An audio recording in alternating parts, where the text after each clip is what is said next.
கிறிஸ்து இயேசுக்குள் மிகவும் அன்பை அழைப்பட்ட சகோதர சகோதரி, இந்த நாளில் கூட நமது வாழ்வை ஒரு கூட கொடுத்து இதற்கு தேவனையும் ஆண்டவரை இயேசு கிறிஸ்துவையும் துதிக்கும் சோதனை நேரத்தை தந்ததற்கு நான் நன்றிகளும் துணையும் சோதனையும் எடுத்துக்கொள்வோம்.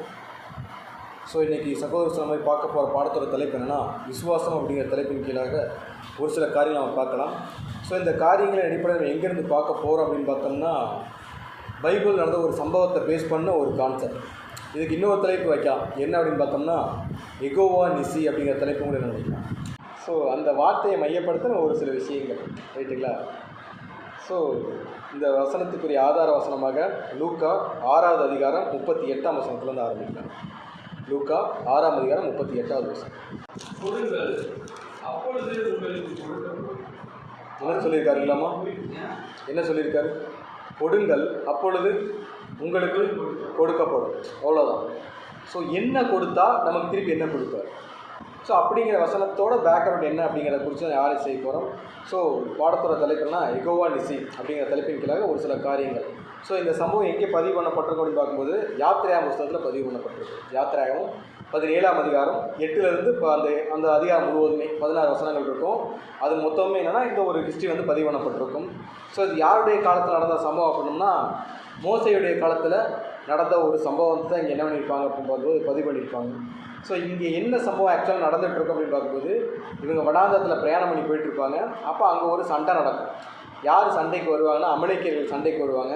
ஸோ சண்டைக்கு வரும்போது யோசுவா அவங்களோட சண்டை போட போவார். ஸோ அந்த இடத்துல வேறு யார் இருப்பாங்கன்னா, மோசே இருப்பார், அதுக்கடுத்து ஆரோன் இருப்பாங்க, இவங்க எல்லாருமே இருப்பாங்க. ஸோ இந்த வார் நடக்கும்போது மோசே ஆரோன் என்ன பண்ணுவாங்க அப்படின்னு பார்க்கும்போது, இன்னொருத்தர் ஊர் அப்படிங்கிற ஒரு கேரக்டர் ஒருத்தர் இருப்பார், அவரையும் கூட்டிகிட்டு எங்கே போனால் மலைக்கு போயிடுவாங்க. எங்கே போயிடுவாங்க? இந்த வார் வந்து ஒரு பள்ளத்தாக்கில் நடக்கும். 2 மலைகளுக்கு நடுவில் இருக்கக்கூடிய ஒரு பள்ளத்தாக்கில் நடக்கும். இவங்க அந்த மலையோட உச்சிக்கு போய் நின்றுட்டு என்ன பண்ணுவாங்க அப்படின்னு பார்க்கும்போது, கையில் ஒரு குச்சியை வச்சு என்ன பண்ணிட்டு இருப்பாங்க, தூக்கி மேலே பிடிச்சிட்டே நின்றுட்டு இருப்பாங்க. ஸோ மோசே யோசுவாட்ட என்ன சொல்லுவார்னா, இந்த குச்சியை நான் மேலே பிடிச்சிட்டே இருந்தேன்னா யார் ஜெயிப்பீங்க? இஸ்ரேல் ஜனங்கள் ஜெயிச்சிருவீங்க. ஒருவேளை என் கை கீழே இறங்குச்சுன்னா யார் ஜெயிக்க ஆரம்பிச்சிருவோம்? அமலேக்கியர்கள் ஜெயிக்க ஆரம்பிச்சிருவாங்க. அப்படிங்கிறத ப்ராசஸ். ஸோ இந்த ஒரு சீனரியில் தான் யார் போய் நிற்கிறதுனா, மலை உச்சியில் மோசே போய் நிற்பார். மோசேக்கு சப்போர்ட்டாக ஆரோனும் ஊர் அப்படிங்கிற கேரக்டர் போய் நிற்பாங்க. ஸோ இந்த சம்பவத்தில் என்ன சம்பவம் நடந்துச்சு அப்படிங்கிறத மேட்ரு. ஸோ லாஸ்ட் வரைக்கும் யார் கை இறங்காது? மோசையோட கை இறங்காது. அதனால் அந்த போரில் யார் ஜெயிச்சுருவாங்க? இஸ்ரேல் ஜனங்கள் ஜெயிச்சுருவாங்க. ஸோ தேவன் இந்த ஒரு வெற்றியை நமக்கு கிஃப்டாக கொடுத்துருக்கிறார் அப்படின்னு சொல்லிட்டு அந்த இடத்துக்கு வச்ச பேர் தான் என்னென்னா யெகோவா நிசி. ஸோ யெகோவா நிசி அப்படின்னா என்ன அர்த்தம் அப்படின்னு பார்த்தோம்னா, தேவன் நமது வெற்றி, இல்லை தேவன் நமது கொடி அப்படிங்கிற அர்த்தம் வர மாதிரி அந்த பேர் அவங்க என்ன யூஸ் பண்ணியிருப்பாங்க அப்படின்னு நம்ம பார்த்தோம். ஸோ இந்த சந்தர்ப்பத்தில் இருந்த காரியங்களோட தான் சம்பவம். இந்த சம்பவம் நடக்கிற சம்பவத்தில் இந்த போர் தான் இது நடந்த சம்பவம் தான். ஸோ இந்த சம்பவத்தில் ஆவிக்குரிய ஜீவியத்துக்கு நமக்கு என்ன பாயிண்ட்ஸ் இருக்குது அப்படிங்கிறத நம்ம அப்படியே டீட்டெயிலாக உள்ளவே பார்க்கலாம். ஸோ இந்த சம்பவத்தில் பார்க்கக்கூடிய விஷயம் என்ன இருக்குது அப்படின்னு பார்க்கும்போது, இங்கே 4 பேர் இருக்கிறாங்க. யார் யார் அப்படின்னு பார்க்கும்போது, மோசே இருப்பார், அதுக்கடுத்து ஆரோன் இருப்பார், அதுக்கடுத்து ஊர் அப்படிங்கிற கேரக்டர் ஒருத்தர் இருப்பார், அதுக்கடுத்து யோசுவா அண்ட் இஸ்ரேல் டீம் இருக்கும், அதுக்கடுத்து அமலேக்கியர். ஸோ 5 பேர் எங்கே இருப்பாங்கன்னா இந்த சம்பவத்தில் வந்து பார்ட்டிசிபேட் பண்ணியிருப்பாங்க. ஸோ இந்த 5 பேரோட பார்வையில் இந்த போரில் நடந்த ஒரு இம்பார்ட்டண்டான மேட்டர்னா என்ன சொல்லலாம்? இந்த போரில் நடந்த இம்பார்ட்டன்ட் மேட்டர் அப்படின்னா என்ன சொல்லலாம்? புரியல. கொடியில் அது குச்சி, மோசே கையில் இருந்த கோல் ரைட்டுங்களா, அந்த கோல் வந்து அவர் கையில் தூக்கி பிடிச்சிட்டு இருப்பாங்க. ஸோ இந்த என்டையர் வாரில் இங்கே வார் வந்து இம்பார்ட்டண்டான விஷயம் கிடையாது. என்ன இம்பார்ட்டன்ட் கிடையாது? சண்டை போடுறது இம்பார்ட்டன்ட் கிடையாது. ஏன்னா இங்கே யார் சண்டை போட்டாலும் யார் மேற்கொண்டாலும் வெற்றிங்கிறது யார் கையில் போய் மாட்டிக்கிட்டு இருக்கு? கரெக்டாக சொல்லுங்கள், மோசே கையில் இருக்க கோலில் தான் இங்கே யாருடைய வெற்றிங்கிறது தீர்மானம் பண்ண போகுது. இங்கே நான் எந்த அளவுக்கு அதாவது என்ன இன்வால்வ் ஆகி சண்டை போட்டாலுமே, என் திறமை எந்த அளவுக்கு பிரயோகப்படுத்தினாலுமே, எனக்கு இருக்க யுக்திகளை எந்த அளவுக்கு யூஸ் பண்ணாலுமே வெற்றி தோல்விங்கிறது யார் கையில் இருக்குது அப்படின்னா மோசே கையில் இருக்கிற கோலில் தான் இருக்கும். ஸோ அந்த கோல் தான் மேலேயே நின்றுட்டு இருந்துச்சு அப்படின்னோம்னா இஸ்ரேல் என்ன பண்ணிடுவாங்க. ஸோ அங்கே என்ன தேவையான டேலண்ட்டு தேவையில்லை, யுக்தி போர் முறைகள் எதுவுமே என்ன தேவையாது. நீங்கள் சண்டை பண்ணினா மட்டும் போதும், அந்த வார்ஃபீல்டில் இருந்து நீங்கள் போராடினா மட்டும் போதும். பட் எது மேலேயே இருக்கணும்னா மோசே கையில் இருக்கிற கோல் மேலேயே இருக்கணும். ஸோ அது மேலேயே இருந்துட்டு இருந்துச்சு அப்படின்னா ஆட்டோமேட்டிக்காக யார் ஜெயிச்சிருவாங்கன்னா இஸ்ரேல் ஜனங்கள் ஜெயிச்சிருவாங்க. இன்கேஸ் அந்த கோல் கீழே இறங்குது அப்படின்னா இவங்க எவ்வளவு இன்வால்வ் ஆகி எவ்வளவு டேலண்ட்டை யூஸ் பண்ணி எந்த அளவுக்கு போர்க்கருவிகளை யூஸ் பண்ணாலுமே கூட யார் தோற்றுருவோம்? இஸ்ரேல் ஜனங்கள் என்ன ஆயிடுவாங்க? தோற்று போயிடுவாங்க. இதுதான் அங்கே இருக்கிற பேசிக் ரூல். இப்போ என்ன ஒரு இன்ட்ரெஸ்டிங் ஃபேக்ட் என்ன அப்படின்னு பார்க்கும்போது, இப்போ அங்கே இருக்கிறவங்க எல்லாரும் மைண்ட்லேயுமே கூட ஒரு கண்ணில் சண்டை இருந்தாலும் இன்னொரு கண் எங்கே இருக்கும்? மலை உச்சியில் அந்த மனுஷன் குச்சியை பிடிச்சிட்டு இருக்கிறாரா இல்லை இறங்கிருச்சா அப்படிங்கிறது தான் யாருடைய ஃபோக்கஸாக இருக்கும்னா அந்த ஜனங்களுடைய ஃபோக்கஸாக இருக்கும். ஸோ இந்த 5 பேரோட மைண்ட் செட்டில் இருந்து தான் இன்றைக்கி இந்த சப்ஜெக்ட் நம்ம பார்க்க போகிறோம். இந்த 5 பேர் மைண்ட் செட்டில் இருந்து அந்த போர்க்காலத்தில் நம்மளோடு இருந்தோம்னா இந்த ஒரு விஷயம் நம்ம கண்ணுக்கு எப்படி தெரியும் அப்படிங்கிறத பார்க்க போகிறோம். சரி, ரைட்டு, உள்ளே போயிடலாம் டேரெக்டாகவே. ஸோ இங்கே சம்மந்தப்பட்ட முதலான கேரக்டர் யாருன்னு இவரோட எதிரி யாருன்னு அமலேக்கியர்கள். யார் இந்த அமலேக்கியர்கள்? ஸோ இந்த அமலேக்கியர்கள் யார் அப்படின்னு பார்த்தோம்னா ஏசாவுடைய வம்சம். யாருடைய வம்சம்? ஏசாவோட பையனோட ஃபேமிலியிலேருந்து வந்தவர் தான் யார் அப்படின்னு பார்த்தோம்னா இந்த அமலேக்கியர்கள் அப்படிங்கிறவங்க. ஸோ இன்னும் தெளிவாக இட்டீங்க போனால் ஆபிரகாமுடைய சந்ததி தான். எக்ஸாக்டாக யாருடைய சந்ததி தான்? ஆபிரகாமோட பையன் ஈசாக்கு, ஈசாக்கோட பையன் யாக்கோபு. ஸோ ஏசா அப்படிங்கிறோட ஜீனியாலஜியில் வர்றது தான் யார் அப்படின்னா அவசானம் வாசிக்கணும்னா ஆதியாகமம் 36வது அதிகாரம் 12வது வசனம். திம்னால் ஏசாவின் குமாரனாகிய எலிப்பாசுக்கு மறுமனையட்டியாய் இருந்து எலிப்பாசுக்கு அமலேக்கை பெற்றார். இவர்களே ஏசாவின் மனைவியாகிய ஆதாருடைய. ஸோ இந்த அமலேக் யாருடைய ஃபேமிலி? ஏசாவுடைய வம்ச வரலாறுல வரக்கூடியவர் தான் யாருன்னா இந்த அமலேக்கு. இந்த அமலேக்கு இப்போ யாருக்கு விரோதி ஆகிட்டார் அப்படின்னு கேட்டோம்னா யாருக்கு? இஸ்ரேல் ஜனங்களுக்கும் அமலேக்கியர்களுக்கும் என்ன உறவு முறை? அண்ணன் தம்பி. இஸ்ரேல் ஜனங்கள் அமலேக்கியர்கள் யாருன்னா அண்ணன் தம்பி. ஸோ இப்போ அந்த அண்ணனுக்கும் தம்பிக்கும் நடக்கிற சண்டை தான் எங்கே நடந்துகிட்டு இருக்குன்னா அந்த இடத்துல என்ன பண்ணிட்டு இருக்குன்னா இந்த சம்பவம் என்ன பண்ணிட்டு இருக்குது நடந்துட்டு இருக்குது அப்படின்னு பார்க்குறோம். ஸோ அந்த அளவுக்கு ஒரு விரோதமான ஜனங்கள் அங்கே யார் மாறிட்டாங்க அப்படின்னு பார்க்கும்போது யார் மாறிட்டாங்க?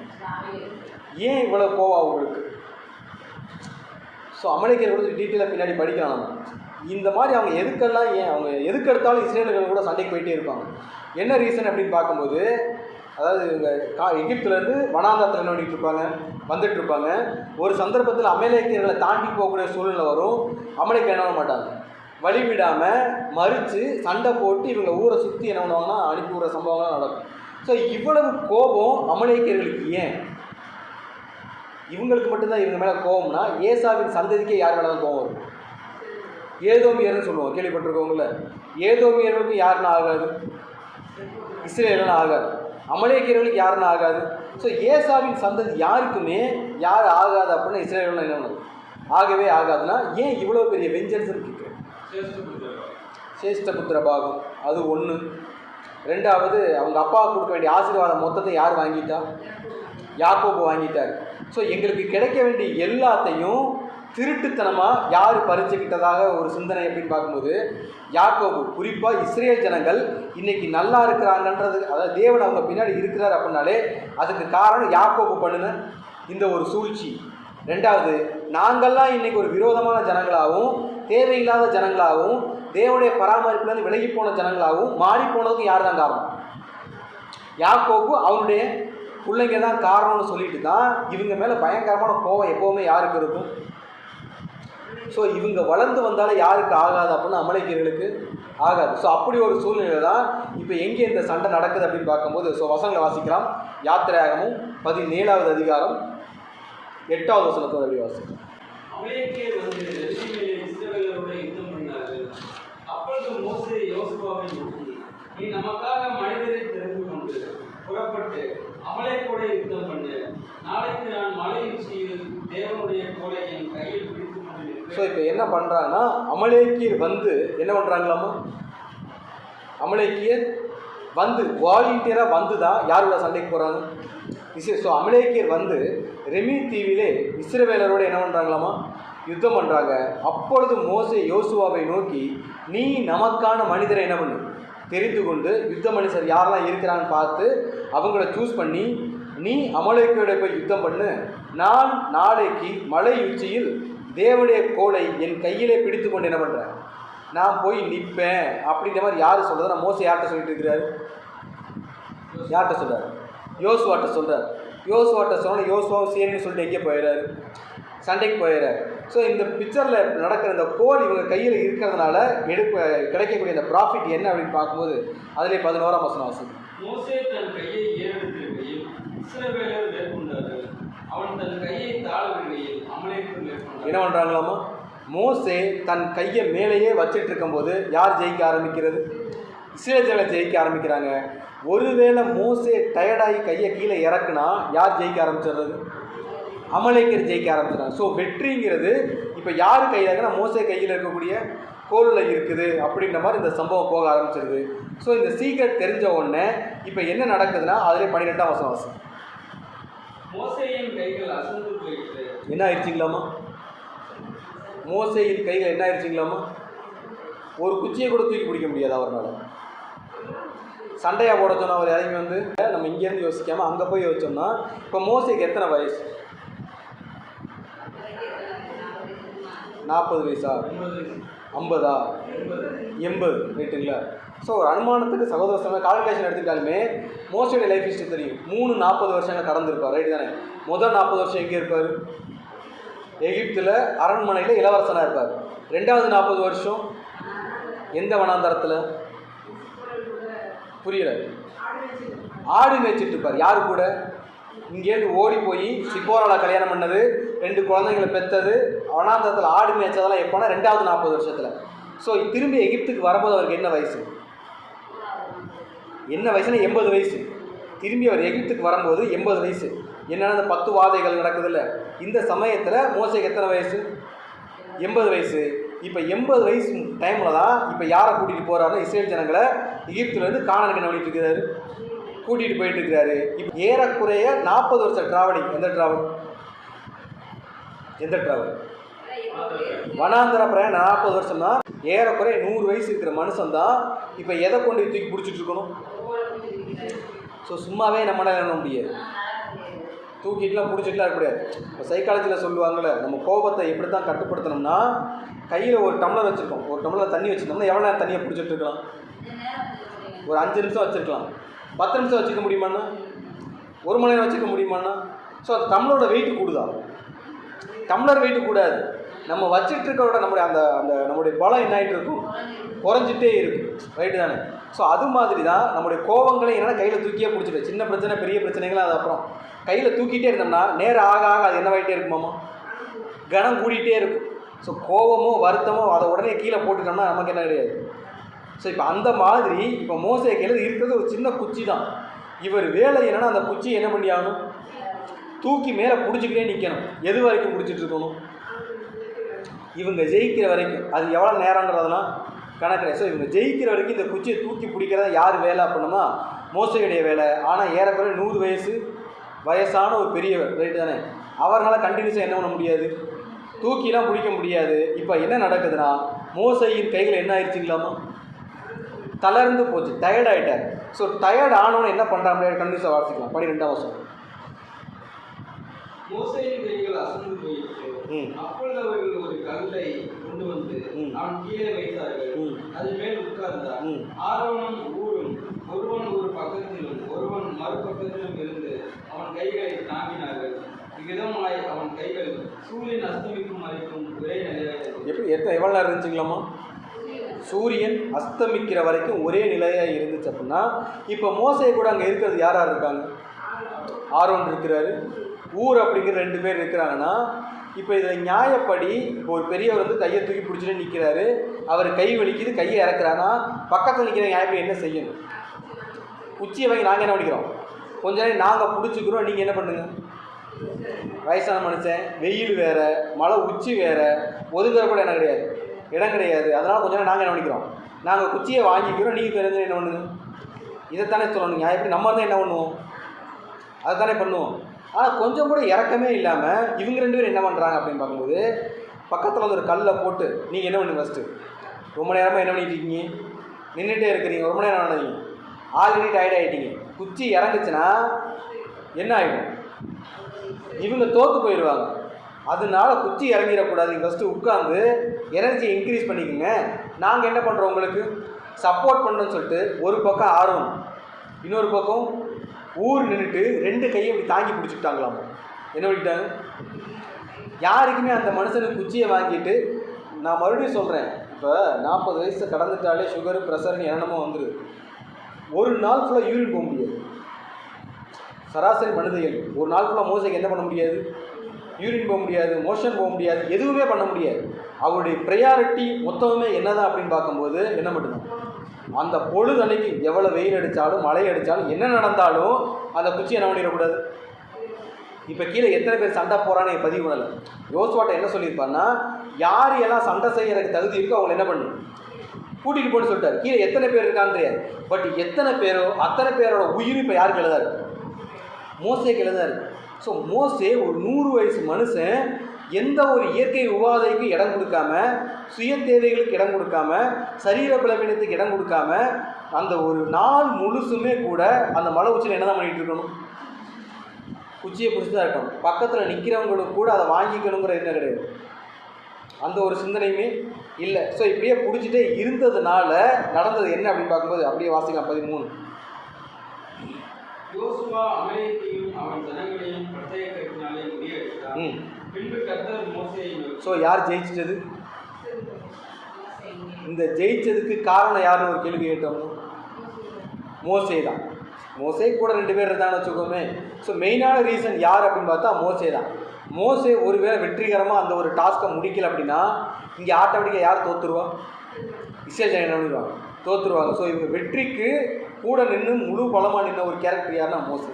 ஸோ இந்த வெற்றி நிமித்தம் அவங்க பண்ணின விஷயம் என்ன அப்படின்னு பார்க்கும்போது அப்படியே 14, 15. பின்பு கர்த்தர் மோசேயை நோக்கி, இதை நினைவு கூறும் பொருட்டு நீ ஒரு புஸ்தகத்தில் எழுதி யோசுவாவின் செவி கேட்கும்படி வாசி. அமலேக்கை வானத்தின் கீழெங்கும் இராதபடிக்கு நாசம் பண்ணுமே என்றார். மோசே ஒரு பலிபீடத்தை கட்டி அதற்கு யெகோவா நிசி என்று பெயர். என்ன பேர் வைக்கிறாங்களாமா? இந்த யுத்தத்தை தேவன் எங்கள் கையில் ஒப்பு கொடுத்தாருன்னு சொல்லிட்டு அந்த இடத்துக்கு என்ன பேர் வைக்கிறார்? யெகோவா நிசி. ஸோ யெகோவா நிசினா என்ன அர்த்தம்னா கர்த்தர் எனது வெற்றி, இல்லை கர்த்தர் எனது ஜெயக்கொடி அப்படிங்கிற மீனிங் சொல்கிறார். ஸோ இந்த வெற்றிக்கு யார் தான் காரணம்? நம்ம கிடையாது, தேவன் கொடுத்த வெற்றி தான் இது. ஏன்னா அந்த குச்சி இறங்கிருச்சுன்னா ஜெயிக்க முடியாது. இப்போ இங்கே யார் பல வேலைக்கு ஆகாது?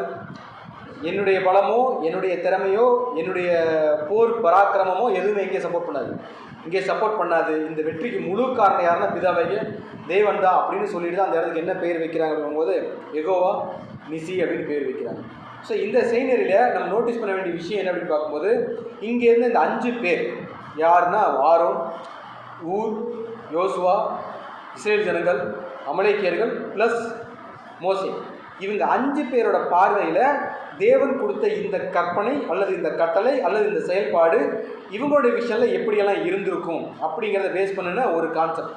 ஸோ இப்போ அந்த கான்செப்டில் போனோம்னா இப்போ ஃபஸ்ட் நம்ம மோசையை எடுத்துக்குவோம். மோசைகிட்ட தேவன் என்ன சொல்கிற அப்படின்னு பார்க்கும்போது நீ என்ன பண்ணு, இந்த சண்டை ஆரம்பிக்கும் இந்த குச்சியை கொண்டு போய் என்ன பண்ணுவோம், மலை உச்சியில் வச்சுட்டு நீ என்ன பண்ணு நில்லு அப்படிங்கிறாரு. நம்ம இந்த வசனம் இந்த அதிகாரத்தை ரிவர்ஸில் படித்து பார்த்தோம்னா தேவன் இங்கே எங்கேயுமே சொன்ன மாதிரி என்ன பண்ணாரு இருக்காது. யார் சொல்லுவா அப்படின்னு பார்த்தா மோசே தான் சொல்லுவார். என்ன சொல்லுவார்னா அப்போ வாசிங்க, அதிலே 10ஆம் வசனம், சரி 9ஆம் வசனம். அப்பொழுது மோசே யோசுவாவை நோக்கி, நீ நமக்காக மனிதரை தெரிந்து கொண்டு புறப்பட்டு அமலேக்கோடை யுத்தம் பண்ணு. நாளைக்கு நான் மலை உச்சியில் தேவனுடைய கோலையின் கையில் பிடித்துக் கொண்டு நிற்பேன். இப்போ இந்த முடிவை யார் தான் எடுத்திருக்கிறது? மோசே எடுத்திருக்கிறார் அப்படின்னோம்னா இது மோசே எடுத்திருப்பார ஒரு கேள்வி கேட்டோம்னா, ஸோ மோசே தேவனுடைய வார்த்தை இல்லாமல் தேவனுடைய அட்வைஸ் இல்லாமல் எந்த ஒரு விஷயத்தை என்ன பண்ண மாட்டோம், பண்ணவே மாட்டார். ஸோ தேவனுடைய அட்வைஸை என்னதானே நீ என்ன பண்ணு இப்படி பண்ணு அப்படிங்கிறது. ஸோ அதுக்கு கீழ்ப்படுத்த யார் போய் நிற்கிறதா மோசே போய் அங்கே என்ன பண்ணுறாரு நிற்கிறாரு. இப்போ மோசையுடைய பார்வையிலேருந்து பார்ப்போமே. இப்போ நமக்கு எத்தனை வயசு? 100 வயசு ரைட்டுங்களா? இப்போ தேவன் என்ன சொல்கிறாருன்னா இந்த மாதிரி ஒரு கோல் தர்றேன், நீ அதை கொண்டு வச்சு எங்கே நில்லு, மலை உச்சியில் போய் நில்லு. நீ இப்போ கீழே சண்டை போடுறவங்க என்ன கிடையாது, மேட்ரு கிடையாது. இந்த குச்சியை நீ மேலேயே வச்சுட்டு இருந்தீங்கன்னா ஜெயிப்பாங்க. யார் ஜெயிப்பா? ஜெயிப்பாங்க. நீ குச்சியை கீழே இறக்கிட்டீங்கன்னா யார் ஜெயிச்சுருவாங்க?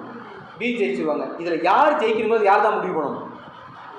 நீ தான் முடிவு பண்ணிக்கணும். யார் முடிவு பண்ணணும்?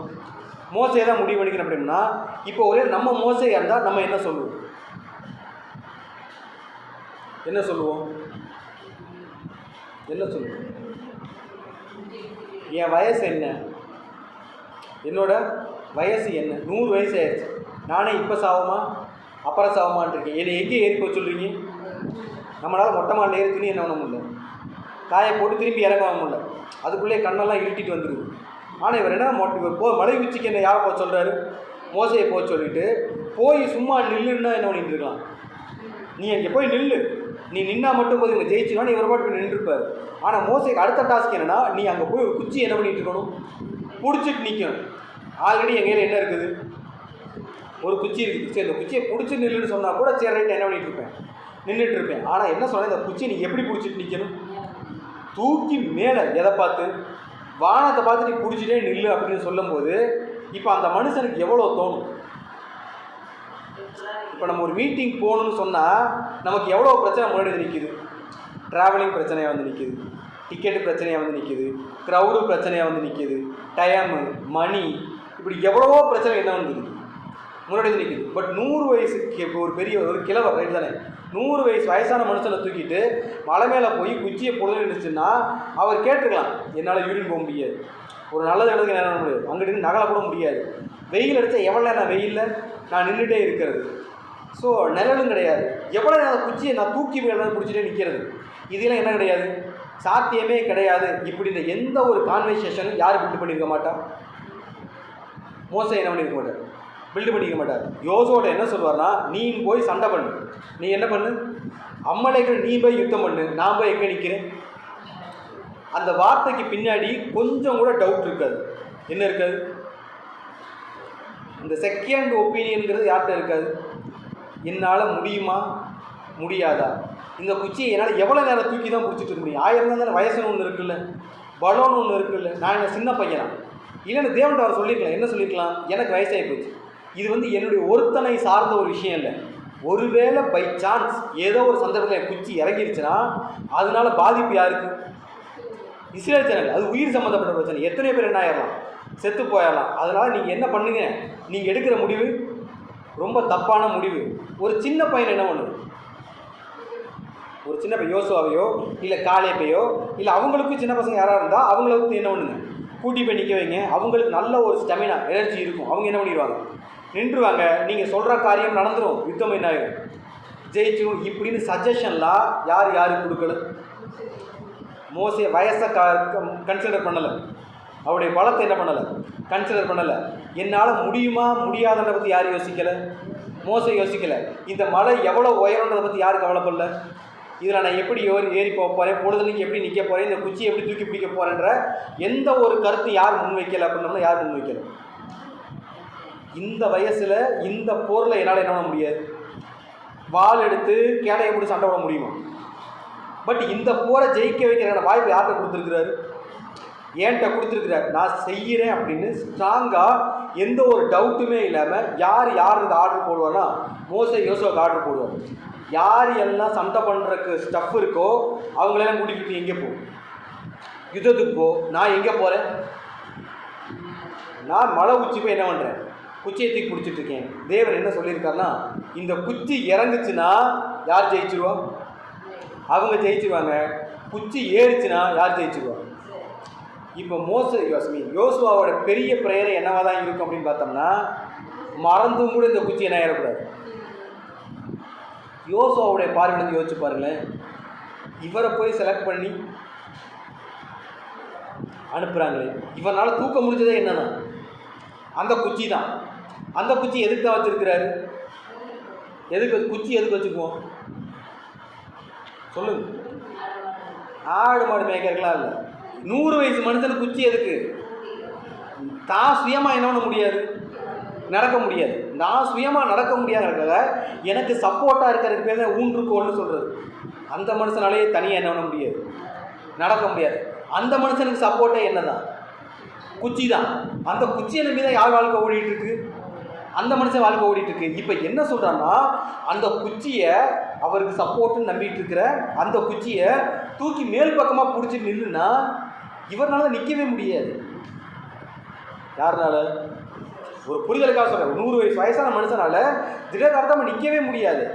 இவர் எப்படி போய் அங்கே போய் நிற்பார் அப்படிங்கிற மாதிரி ஒரு கருத்துக்கள். ஆனால் மோசே உண்மையிலே அப்படி இருந்தாலும் கிடையாது. நம்ம ஒரு மரண தருவை நம்ம படிச்சிருக்கோம். அவர் சாகிற வரைக்கும் அவர் கண் என்ன ஆகலை, குருடாகலை, அவருடைய எலும்புகள்லாம் கட்டு இல்லை நம்ம படிச்சிருக்கோம். ஸோ அந்தளவுக்கு ஸ்ட்ராங்கான மனுஷன் தான். இருந்தாலும் வயசான மனுஷன் தானே, உடல் பலவீனம் அப்படிங்கிறது இயற்கையான ஒரு விஷயம் தானே. ஸோ யோசுவாவுக்கு ஒரு சந்தேகமும் ஒரு பயமும். ஏன்னா யோசுவா நீ சண்டை போடு, எவ்வளோ சண்டை போடு, நான் ஓம் பின்னாடி நான் நிற்கிறேன், நீ முன்னாடி ஏறி அடி, யார் பார்த்துக்கிறது, நான் பார்த்துக்கிறேன்னு தேவன் சொல்லியிருந்தா பிரச்சனை இல்லை. ஏன்னா போர் யார் கையில் இருக்கும்? இப்போ யோசுவாவோட கையில் இருக்குது. தேவன் என் பின்னாடி நிற்கிறாரு, நான் பராக்கிரமமாக சண்டை போட்டால் யார் ஜெயிச்சிருவேன், நான் ஜெயிச்சிருவேன் அப்படின்னா பிரச்சனை இல்லை.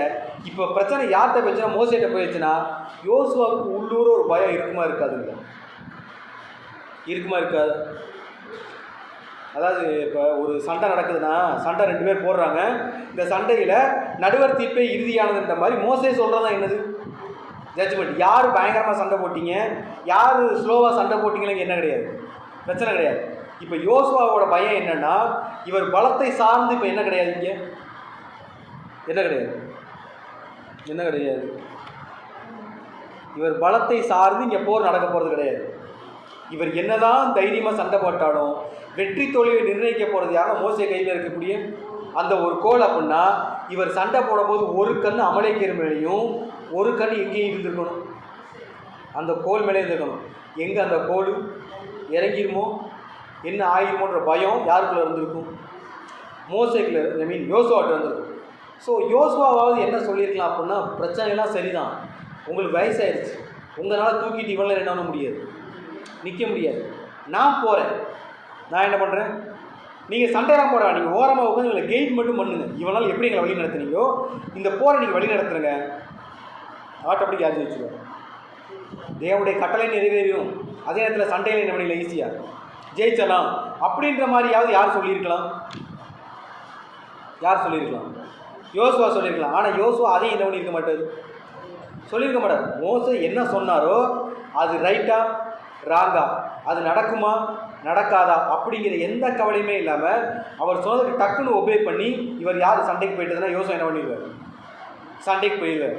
யோசுவா பயங்கர விசுவாசம் உள்ள ஒரு கேரக்டர். யார்? யோசுவா பயங்கர விசுவாசம் உள்ள, மோசேக்கு தன்னை முற்றிலும் தாழ்த்தின, முற்றிலும் கீழ்ப்படிஞ்ச ஒரு கேரக்டர். ஆனால் இஸ்ரேல் ஜனங்கள் எப்படிப்பட்டவங்க? முரட்டாட்டம் உள்ள ஜனங்கள். எதை செய்யக்கூடாதுன்னு சொல்கிறாரோ அதை கரெக்டாக செய்கிறவங்க தான் யார்? இஸ்ரேல் ஜனங்கள். இப்போ அவங்களுடைய பார்வையில் இந்த சம்பவம் எப்படி இருக்கும்? போய் இந்த ஆள் கையில் குச்சி என்ன பண்ணுறாங்க, கொடுத்து விடுவாங்க. நீ சண்டை போட்டால் ஜெயிச்சிக்கலாம் அப்படின்னா நான் கத்தி எடுத்து குச்சி என்ன பண்ணிடுவேன், நான் என்னை காப்பாற்றிக்குவேன். இப்போ என் உயிர் யாருக்கிட்ட மாட்டிகிட்டு இருக்கு?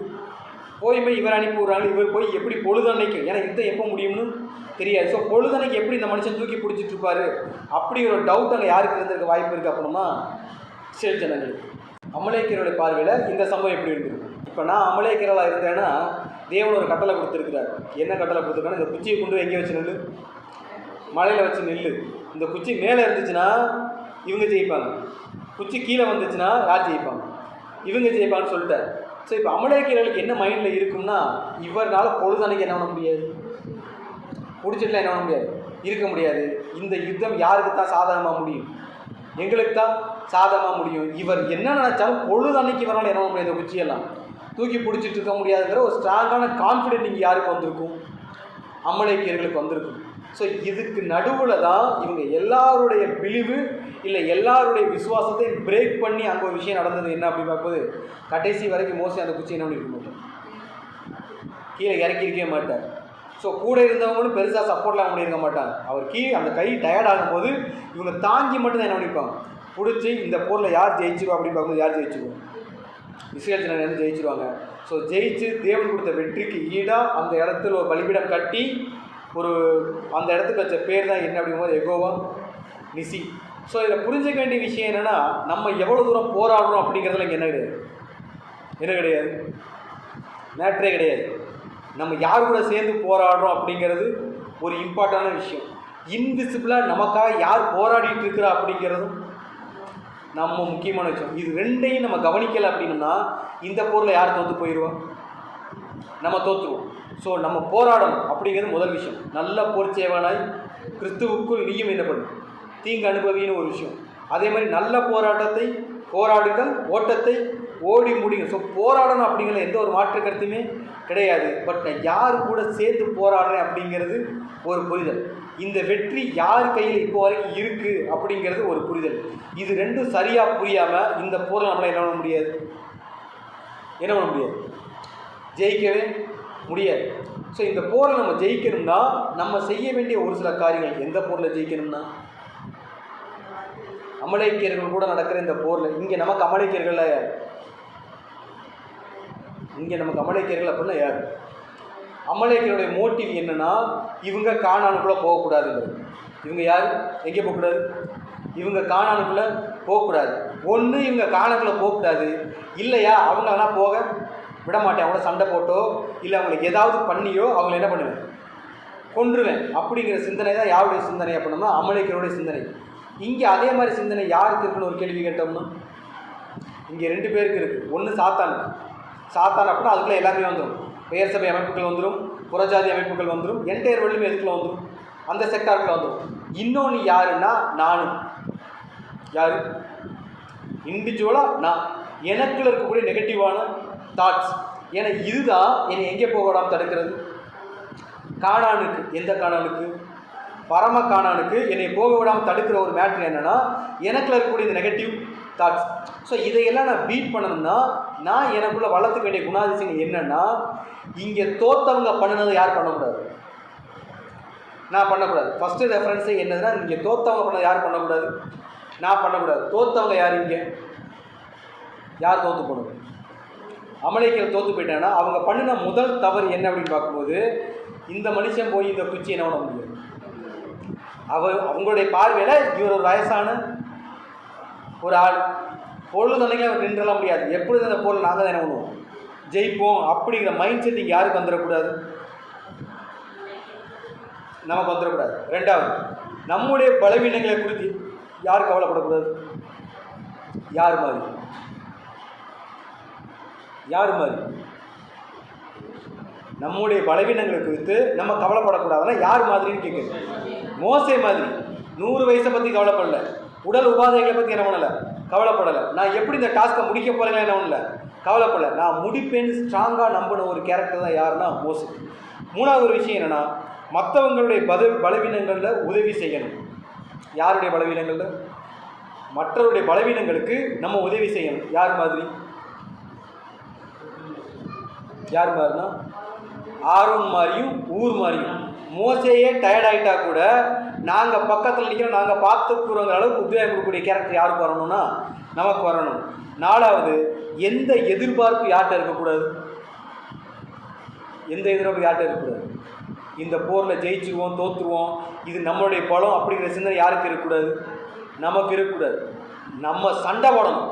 நம்ம டாஸ்க் என்னது, அது உலகத்தை எதிர்த்தாலும் சரி, பெயர் சபையை எதிர்த்தாலும் சரி, சாத்தானை எதிர்த்தாலும் சரி, நமக்குள்ள இருக்கிற நெகட்டிவிட்டியை எதிர்த்தாலும் சரி, நம்முடைய வேலை என்ன, இதுகளை எதிர்த்து என்ன பண்ணியாகணும், போராடணுங்கிறது மட்டும்தான் யாருடைய வேலை, யாருடைய வேலை. நான் நட்டேன் அப்பல்லோ நீர் பாய்ச்சி நான் விளைய செஞ்சது யாருங்களா, தேவன். நீங்கள் போர் பண்ணுங்க, நீங்கள் எல்லாத்தையும் எதிர்த்து என்ன பண்ணுங்க, போராடுங்க. ரிசல்ட் யார் தான் கொடுப்பா, அவர் தான் கொடுப்பார். நம்ம செய்யறதுனால மட்டும் அவர் பார்த்துட்டே இருப்பார். உண்மையிலேயே நம்ம உண்மையான எண்ணத்தோட போராடணும்னா வெற்றி ஆட்டோமேட்டிக் யார் கொடுத்துருவா. ஸோ மற்றவங்க எப்படிப்பட்டவங்க அப்படிங்கிறத பார்க்காம நம்ம என்றைக்குமே ஒற்றுமையோடு இருக்கக்கூடிய ஒரு நிலைமை இருக்கணும். யார் மாதிரினா, மோசே வயசானவர், இவரை நம்பி அனுப்பி நம்ம போர் செஞ்சு தோற்று போயிட்டோம்னா இதுக்கு பழி யார் மேலே போடுறது, இப்படிங்கிறதில்ல. தேவன் அவருக்கு ஒரு பொறுப்பை கொடுத்துருக்கார், அவர் அதை என்ன பண்ணுவார், செஞ்சுருவார் அப்படிங்கிற ஒரு நம்பிக்கையுமே சரி. அவர் கூட நம்மளும் நிற்கணும். நம்மளை அவர் போய் சண்டை அவர் போய் பிடிச்சிட்டுன்னா நம்ம ஜெயிச்சிருவோங்கிறக்காக நம்ம எல்லாரும் கையை கட்டி நின்றுக்கூடாது, நின்றுட்டுக்கூடாது. இன்றைக்கி ரொம்ப பேருடைய உபதேசங்கள் எப்படி தான் இருக்குன்னா, எல்லாருடைய பாவங்களுக்காக யார் மறிச்சிட்டது, கிறிஸ்து மறிச்சிட்டார். இனி எந்த பாவம் பண்ணினாலும் எனக்கு என்ன கிடையாது, பிரச்சனையே இல்லைன்னு ஒரு ராங்கான டாக்டர் எங்கே பரவிட்டு இருக்குன்னா, எங்கே பரவிட்டு இருக்கு, கிறிஸ்டியானிட்டிக்குள்ள. ஏன்னா உலகத்தின் பாவத்தை சுமர்ந்து தீர்த்துட்டார் அப்படின்னா அவர் தீர்த்துட்டார்னா உலகத்தின் பாவத்தினை எது வரைக்கும் உலகம் புரிஞ்சுக்கிறது என்னன்னா, செகண்ட் கமிங் வர வரைக்கும், இதோடைய ராஜ்யம் வரைக்குமே கூட அவன் செய்யக்கூடிய எல்லா பாவத்துக்கும் யார் பலியாயிட்டது, அவர் பலியாயிட்டார்னா இன்னைக்கு நாம் பண்ணுற பாவத்துக்கு யார் பலியாயிட்டான், அப்போ இந்த பாவத்துடைய இல்லை இந்த அக்கிரமத்துடைய பலன் வந்து யாருக்கு வராது? யாருக்கு வராது? எனக்கு வராது. அதனால நான் தப்பு பண்ணாலும் எனக்கு என்ன கிடையாது. இன்றைக்கி நிறைய பேருடைய டாக்டின் அப்படித்தான் இருக்குது. டேட்டூ போடுறது தப்பு இல்லை. என்ன தப்பு இல்லைங்களாம்மா? டேட்டூ போடுறது தப்பு இல்லை. அதே மாதிரி பல ஜாதி திருமணம் பண்ணுறது தப்பு இல்லை. புறஜாதி தெய்வ வழக்கம் தப்பு இல்லை. விக்கிரகாராதனை தப்பு இல்லை. விக்கிரகாராதனை படைச்சதை சாப்பிட்றது தப்பு இல்லை. ஆனால் இன்றைக்கி எதுவுமே தப்பு இல்லைங்கிற மாதிரி மாறி போச்சு. தேவன் சொன்ன எதுவுமே நீங்கள் செய்யாதீங்கன்னு சொன்ன எல்லாத்தையும் இப்போ நான் என்ன பண்ணலாம்? நான் செய்யலாம். ஏன்னா நான் பண்ணக்கூடிய எல்லா பாவத்துக்கும், பண்ணின எல்லா பாவத்துக்கும், பண்ண போகிற எல்லா பாவத்துக்கும் யார் செத்து போயிட்டது? யார் ஈடுபடி செலுத்திட்டது? கிறிஸ்து ஈடுபடி செலுத்திட்டாரு. அதனால் நான் எந்த பாவம் பண்ணினாலும் எனக்கு அதனால் என்ன இல்லை, எந்த பிரச்சனையுமே இல்லை. எனக்கு என்ன ஒரு குவாலிட்டி இருந்தால் போதும்னா, நான் கிறிஸ்டியானிட்டிக்குள்ளே இருந்தால் மட்டும் போதும். எதுக்குள்ள? கிறிஸ்டியானிட்டிக்குள்ளே இருந்து அவர் என்னுடைய பாவங்களுக்காக தான் மறிச்சார் அப்படிங்கிற விசுவாசத்தா மட்டும் போதும். என்னுடைய பாவங்கள் மொத்தம் என்ன ஆயிரும்? மன்னிக்கப்பட்டுரும் அப்படிங்கிற மாதிரி டாக்டர் என்ன ஆகிட்டுன்னா ஸ்ப்ரெட் ஆகிட்டு இருக்கு. அதனால நான் எப்படிப்பட்ட வாழ்க்கையை வேணால் என்ன பண்ணலாம்? வாழ்ந்துட்டு போகலாம். சாலமோன் சொல்லுவார்ல, என் கண் பார்த்து இச்சித்த எதுக்குமே நான் என்ன பண்ணலை, நான் வேண்டான்னு சொல்லவே இல்லைங்கிறார். அவர் கண் எதை பார்த்து ஆசைப்பட்டுச்சோ அது எல்லாத்தையும் அவர் கொடுத்தார். அந்த கண்ணுக்கு சாப்பிட்றத பார்த்து ஆசைப்பட்டா அவர் எடுத்துக்குவார். மிகுந்த ஐஸ்வர்யவான். ரைட்டு தானே? ஒரு மனைவி இருக்கும்போது இன்னொரு மனைவியை பார்த்து அந்த கண்ணை ஆசைப்பட்டு அந்த பொண்ணை என்ன பண்ணிக்குவார்? கல்யாணம், சொத்து, சுகம் எல்லாமே அவர் கண் எதெல்லாம் பார்த்து வேணும்னு சொல்லிச்சோ அது எதையுமே அவர் என்ன பண்ணலை, அதுக்கு தடுக்கவே இல்லை. இதே மாதிரி மென்டாலிட்டி இப்போ இங்கேயும் பரவிட்டு இருக்கு, கிறிஸ்டியானிட்டிலே பரவிட்டு இருக்கு. நம்ம பண்ணின பாவங்களுக்கும் பண்ண போகிற பாவங்களுக்கும் யார் செத்து போயிட்டா? ஸோ இங்கே நம்முடைய பிரயாசம் ஒன்றுமே கிடையாது. யாருடைய பிரயாசம்? மனுஷனா என்னுடைய பிரயாசம். நான் எப்படிப்பட்ட வாழ்க்கையை வளர்ந்தாலும் கிறிஸ்துவை ஏற்றுக்கிட்டால் மட்டும் போதும். நான் என்னவா மாறிடலாம்? சபையாக மாறிடலாம், இல்லை ராஜ்யத்துக்கு போயிடலாம், பரலோகத்துக்கு போயிடலாம். சிந்தனை வந்து இங்கே ஸ்ப்ரெட் ஆகிட்டு இருக்கு. இதை ஃபஸ்ட்டு பிரேக் பண்ண இடம் எது அப்படின்னு பார்த்தோம்னா, மோசே செஞ்ச அந்த ஒரு வார். யாரு கூட?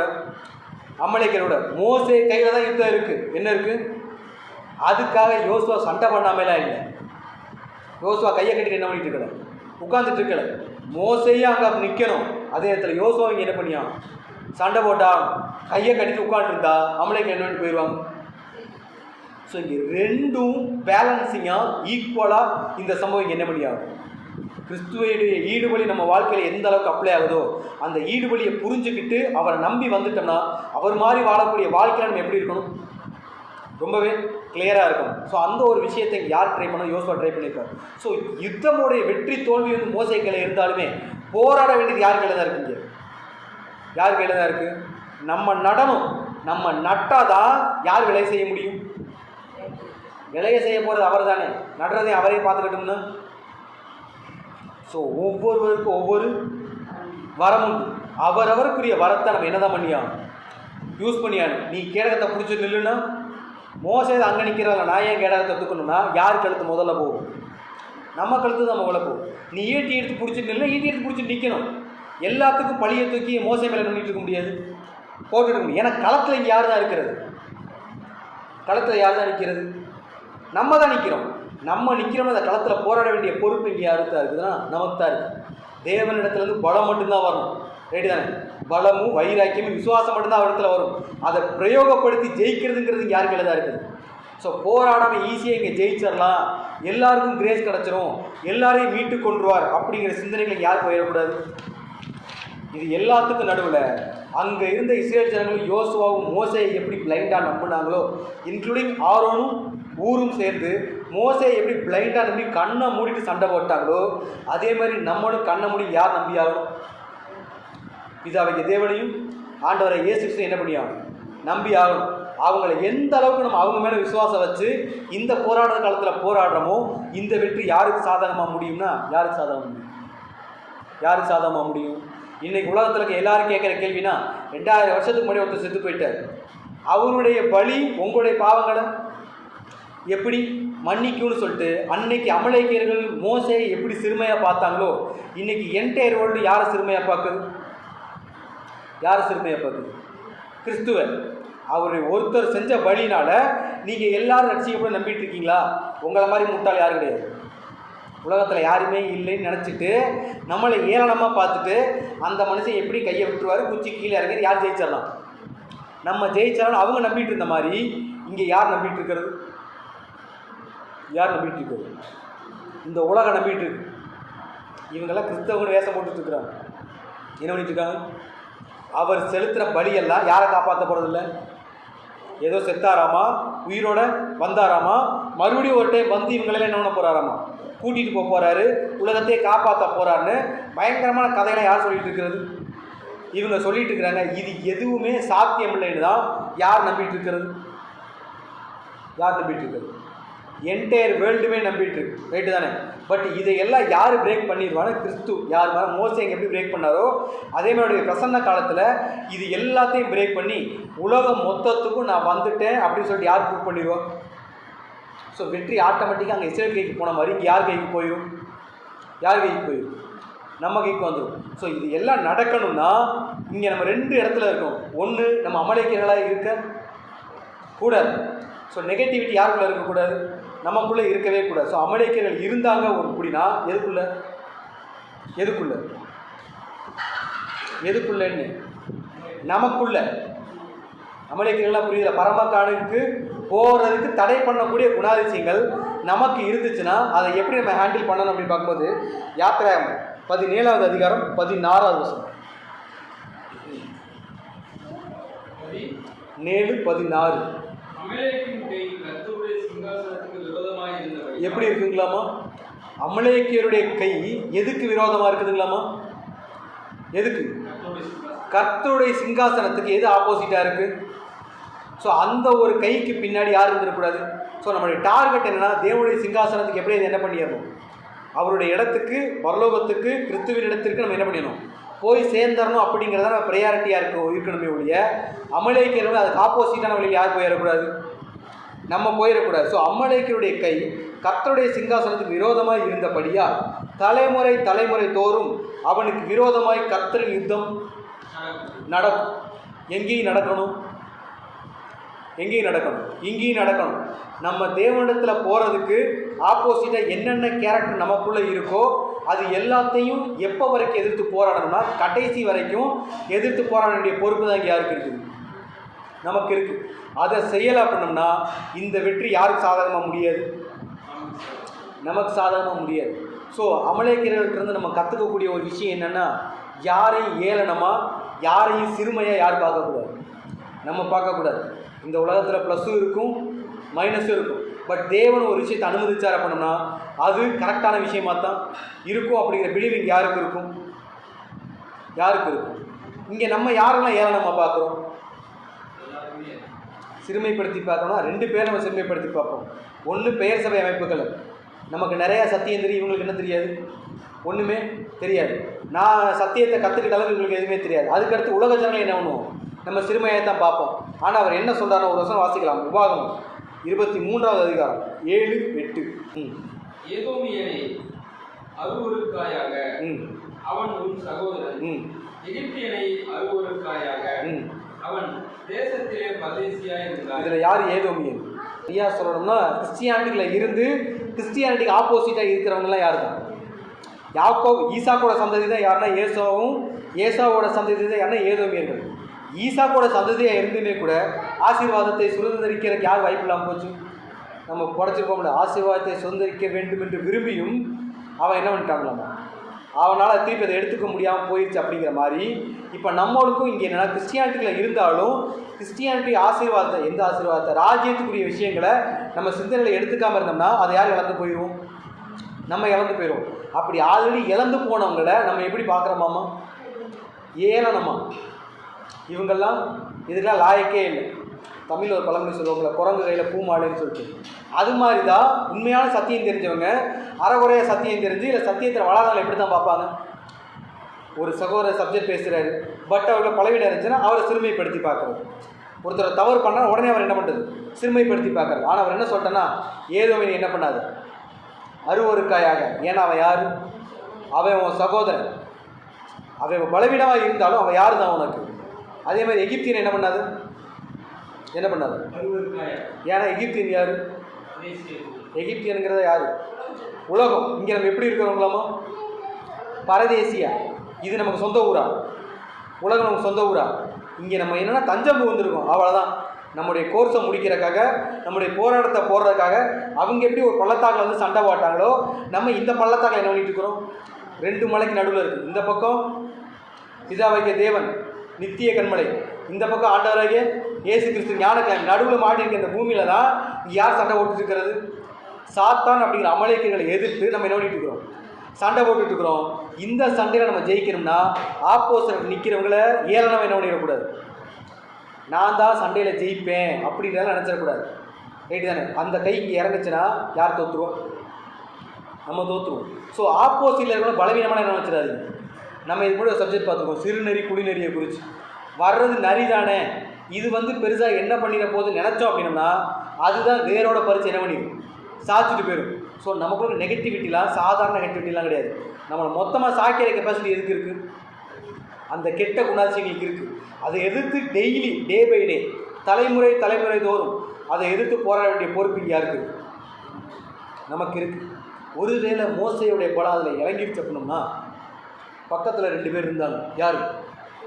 ஆரோனும் ஊர் அப்படிங்கிற 2 பேர் இருந்தாங்க. கை இறங்கினோன்னு இவங்க போய் என்ன பண்ணுவாங்களாமோ? தாங்கி பிடிப்பாங்க. ஒருவேளை மோசையை கிறிஸ்துவுக்கு நிலையில் நம்ம கம்பேர் பண்ணிட்டோம் அப்படின்னா கிறிஸ்துவுக்கு நம்மளால் உதவி பண்ண முடியுமா? இல்லைடைய கிறிஸ்துவுடைய கை தாழ்ந்து போகுமா? போகாது. கிறிஸ்து எப்போ முழுசாக ஜெயிப்பார்? கிறிஸ்து எப்போ முழுசாக ஜெயிப்பார்? கிறிஸ்து ஜெயிச்சிட்டாரா இல்லையான்னு ஒரு கேள்வி கேட்டோம். நான் சொல்கிறது கிறிஸ்து முழுசாக. கிறிஸ்துவனா யார்? சபையும் கிறிஸ்து தலையும் சேர்ந்ததான் என்னது கிறிஸ்து அப்படின்னா கிறிஸ்து முழுசாக ஜெயிச்சிட்டாரான்னு கேட்குறோம். எப்போ ஜெயிப்பார்? சரீரம் முழுசும் அங்கே போய் சேர்ந்தாதான் யார் ஜெயிப்பா அப்படின்னா ஆண்டவராகிய இயேசு ஜெயிப்பார். இப்போ ஒரு சரீரம் பலவீனமாகிருச்சு. மோசேக்கு பயங்கர ஸ்ட்ராங்கான ஃபெய்த். என்னால் இந்த குச்சியை பொழுதனைக்கு என்ன பண்ண முடியும்? தூக்கி பிடிச்சிட முடியும். இயற்கை உபாதையா உடல் உபாதை என்ன வந்தாலும் இந்த டாஸ்கில் என்ன பண்ணிடுவேன்னா நான் ஜெயிச்சிருவேன்னு முழு கான்ஃபிடன்ஸ் நிற்கும் போது பலவீனமானது எது? கரெக்டாக சொல்லுங்க. பலவீனமானது எதுன்னு கேட்குறேன். 2 கை மட்டும்தான். அவர் காலோ உடம்போ தலையோ என்ன கிடையாது பலவீனமான. அவர் ஸ்ட்ராங்கான விசுவாசத்தில் இருந்தாலும் கை மட்டும்தான் என்னாச்சு? கொஞ்சம் டயர்டாச்சு. அங்கே 2 பேர் நின்றாங்களாம். யார் 2 பேர்? ஆரோனும் ஊரும். அவங்க போய் என்ன பண்ணாங்களாம்? ஸோ அந்த சரீரத்தில் நம்ம எப்போவும் எப்படி தான் இருக்கணும்? கிறிஸ்துவுக்கு உதவி செய்யக்கூடிய எந்த உதவியை? இது கிறிஸ்துவுக்கு செய்யக்கூடிய உதவி இல்லை. ஆரோனும் ஊரும் மோசைக்கு உதவி செஞ்சாங்களா? மோசையை தோத்துட்டா யாரும் தோத்துருவாங்க. ஆரோனும் ஊருமே என்ன பண்ணிடுவாங்க? ஸோ இவங்க ஜீவனை காப்பாற்றிக்கணும்னாலுமே கூட யாருக்கு சப்போர்ட் பண்ணியாகணும்? ஸோ இன்றைக்கி நம்ம கிறிஸ்துவ ஜீவியத்தை எந்த அளவுக்கு முக்கியமாக இல்லை இன்ட்ரெஸ்ட்டோட இன்வால்மெண்ட்டோட ஓடுறோங்கிறத பொறுத்து தான் இங்கே யாருடைய வெற்றி தீர்மானிக்கப்படுது அப்படின்னு பார்த்தோம்னா கிறிஸ்துவுடைய வெற்றியும் உலகத்தோட வெற்றியும் தேவனுடைய வெற்றியுமே கூட எங்கே தான் தீர்மானிக்கப்படுது. நம்ம சார்ட்டாக விதிச்சு பார்த்துருக்கோம்.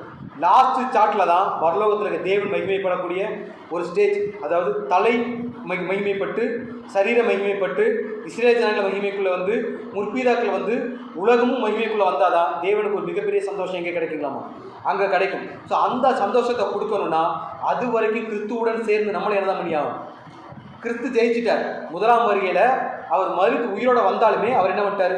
ஜெயிச்சிட்டார். ஆனால் இன்றைக்கி கிறிஸ்து போராட்டத்துக்குள்ளே இருக்காரான்னு ஒரு கேள்வி கேட்டோம்னா இன்றைக்கி அவர் என்ன தான் பண்ணிட்டு இருக்கிறார்? அந்த போராட்டத்துக்கு சப்போர்ட் பண்ண வேண்டிய பொறுப்பு இங்கே யாருக்கு இருக்குது? நமக்கு இருக்குது. ஸோ நம்ம கலாத்தியரில் படித்தோம் அப்படின்னு பார்த்தோம்னா கலாத்தியர் 6ஆம் அதிகாரம் 4-5 அவனவன் தன் சுய கிரியையை சோதித்து பார்க்கிறான். என்ன சொல்லிட்டாருங்களாமா? அவனவன் தன் சுய கிரியை என்ன பண்ணுங்க, உங்களால் என்ன பண்ண முடியுமோ நீங்கள் பண்ணுங்க அப்படின்னு சொல்லிட்டு வாசிக்கலாம். அப்படி அப்பொழுது மற்றவனை பார்க்கும்போது தன்னையே பார்க்கும்போது மேன்மை பாராட்ட இடம் உண்டாகும். என்ன சொல்லிட்டாங்களாமா? மற்றவனை பார்க்கும் போதல்ல, தன்னை பார்க்கும் போதே ஃபஸ்ட்டு நீங்கள் உங்களை ரியலைஸ் பண்ணி என்ன பண்ணிக்கோங்க, பார்த்துக்கோங்க. இந்த யுத்தத்துக்கு எனக்கு தகுதி இருக்கா? யுத்த காலத்துக்கு போகிறேன்னா எல்லாத்துக்கும் ரெடியாக இருக்கணும். எதுக்கு ரெடியாக இருக்கணும்? அடிப்படும், முள்ளு குத்தும், கத்திப்படும், தலையே போனாலும் ஆச்சரியப்படுறதுலாம் என்ன இல்லை. இதுக்கெல்லாம் ஃபஸ்ட் ரெடி ஆகிட்டு எங்கே போங்க? யுத்தத்துக்கு போங்க. ஆப்போசிட்டில் இருக்கணும் ஜட்ஜ் பண்ணி என்ன பண்ணாது. அவங்கெல்லாம் வந்து பெரிய ஆள்லாம் ஒன்றும் இல்லைன்னு ஏளனமாக நினச்சிட்டு சிறுமைப்படுத்தி என்ன பண்ணிடாது, குறைச்சலாம் மதிப்படாதீங்க. உங்களை விட டஃப் கொடுக்குறதுலாம் இங்கே ஆள் இருக்கா? ஏன்னா அவனை குறித்து ஒரு வசனம் சொல்லியிருப்பார்ல, தெரிந்து கொள்ளப்பட்டவனையும் வஞ்சிக்கிற அளவுக்கு கெப்பாசிட்டி யாருக்கு இருக்குங்களா? சாத்தானுக்கு இருக்குது. அவனையெல்லாம் ஈஸியாக என்ன பண்ணிடாதீங்க, நம்ம கொஞ்சம் அசந்தோம்னா கத்தி எங்கே வந்துன்னா கழுத்துக்கு வந்துடும். ஸோ ஒவ்வொரு செகண்டும் அலர்ட்டாக இருக்க வேண்டிய பொறுப்பு இங்கே யாருக்கு இருக்குது? ஸோ அதுக்கு நம்ம செய்ய வேண்டிய விஷயம்னா, அதே 5ஆம் வசனம் வாசிச்சோம்னா, அவனவன் தன் தன் பாரத்தை என்ன பண்ணணுங்களாமோ சுமக்கணும். நம்ம என்ன பண்ணி ஆகணும்? ஒவ்வொருத்தருக்கும் ஒரு ரோல் இருக்குது. அந்த ரோலை யார் பண்ணி ஆகணும்? மோசையோட ரோல் தூக்கி பிடிக்கிறதுனா தூக்கி பிடிக்கணும். ஆரோனுக்கும் ஊருக்கும் அவருக்கு ஒரு பலவீனம் வரும்போது சப்போர்ட் பண்ணக்கூடிய ரோல்னா அதை பண்ணணும். யோசுவாவுடைய ரோல் வழி நடத்துறதுனா அதை பண்ணணும். இஸ்ரேலோட ரோல் அவங்க முழு மூச்சோட சண்டை போடணும்னா அதை சண்டை போடணும். யாரும் அவங்க ரோல்லேருந்து கொஞ்சம் வெளியே வந்தாலும் இந்த யுத்தத்தோட முடிவு என்ன ஆகிடும்? என்னவா வேணாம் மாறுறதுக்கு வாய்ப்பு இருக்குது. ஸோ எல்லாரும் அவங்க பாரத்தை என்ன பண்ணியாகணும்? சுமக்கணும். ஸோ இங்கே ஒரு கேள்வி வரும். இப்போ அவங்கவுங்க பாரத்தை அவங்கவுங்க தானே சுமக்கணும். மோசையுடைய பாரத்தை ஆரோன் ஏன் போய் சுமந்தார்?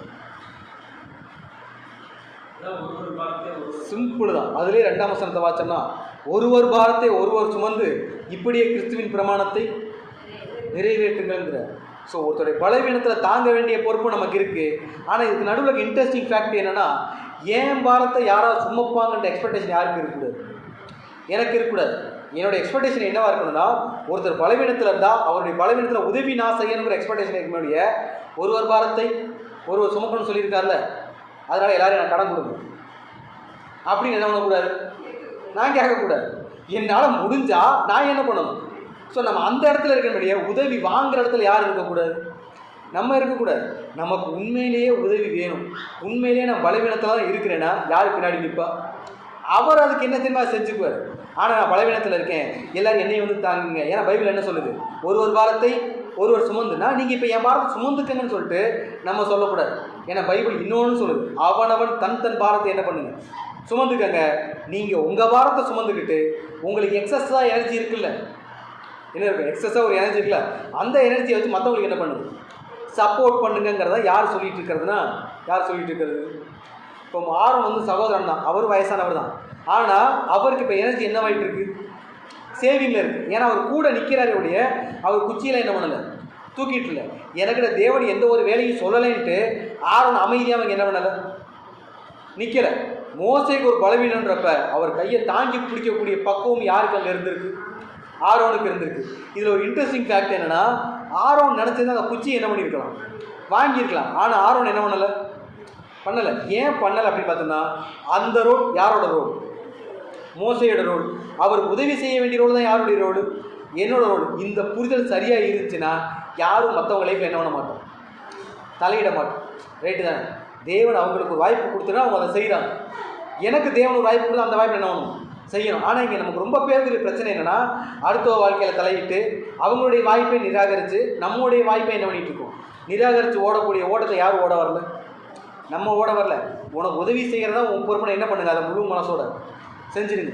அங்கே உட்காந்து நீங்கள் யோசிக்கலாம் வேண்டாம். மோசைக்கு மட்டும் அந்த போஸ்ட்டு, எனக்கு மட்டும் இந்த போஸ்ட்டா அப்படின்னு நினச்சா யார் தான் சாவா?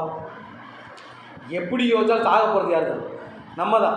ஸோ நம்ம சாகாமல் இருக்கணும்னா நமக்கு என்ன வேலை கொடுத்துருக்குறாரோ அந்த வேலையை என்ன பண்ணணும், அதை செய்கிறது தான் யார் வந்திருக்கிறா, நம்ம வந்திருக்கோம். ஸோ அதை சரியாக செஞ்ச ஒரு கேரக்டர் யார் அப்படின்னு பார்க்கும்போது யார்?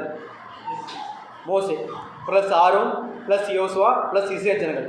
இது எல்லாம் ப்ராப்பராக நடந்ததுனால தான் அங்கே யார் ஜெயிச்சது அப்படின்னு பார்க்கும்போது யார் ஜெயிச்சது? அவங்க ஜெயித்தாங்க. இன்றைக்கி இவங்க மைண்டில் இந்த ஒரே விஷயம் யூனிட்டி. யார் மைண்டில்? இஸ்ரேல் ஜனங்களுடைய மைண்டில், யோசுவாவுடைய மைண்டில், மோசையுடைய மைண்டில், ஆரோனுடைய மைண்டில், இவருடைய ஊருடைய மைண்டில், இவங்க மைண்ட்லாம் இருந்த ஒரே விஷயம் என்ன தான் அப்படின்னு பார்த்தோம்னா என்ன மட்டும்தான், இந்த போரில் என்ன பண்ணியாகணும், ஜெயிக்கணும். இந்த சிந்தனையில் கொஞ்சம் யாராவது மாறி இருந்தால் கூட இந்த போரில் என்ன பண்ணி இருக்க முடியாது, ஜெயிச்சிருக்கவே முடியாது. ஸோ இப்போ நம்மளும் எப்படி தான் இங்கே போர் செய்யணும் அப்படின்னு பார்க்கும்போது வருஷம் வாசிக்கலாம். 1 பேதுரு 4வது அதிகாரம் 15வது வருஷம். ஆதலால் உங்களில் ஒருவனும் கொலை பாதகனையாவது. என்ன சொல்கிறாருங்களாமோ? ஆகையால் உங்களில்னா நீங்களாம் எந்த ஃபீல்டில் இருக்கிறீங்க? வார் ஃபீல்டில் இருக்கிறீங்க. சண்டை போடணும் எங்கே வந்துட்டீங்க? வாருக்கு வந்துட்டீங்க. யார் எதிர்த்து சண்டை போட போகிறீங்க? சாத்தான். அமலேக்கியர்கள்னால் கலகக்காரன் அர்த்தம். அமலேக்கியர்கள் என்ன அர்த்தம்? கலகக்காரன் அர்த்தம். கலகக்காரன் கூட சண்டை போடணும்னு யார் முடிவு பண்ணிட்டீங்க? உங்களை கலக்குகிறவர்கள், உங்களை கலக்கப்படுத்துகிறவங்க, உங்களுடைய சிந்தனைகளை குழப்புறவங்களாம் யார் தான்? இது ரைட்டா உண்மையிலே நம்ம போகிற வழி கரெக்டாக தப்பா?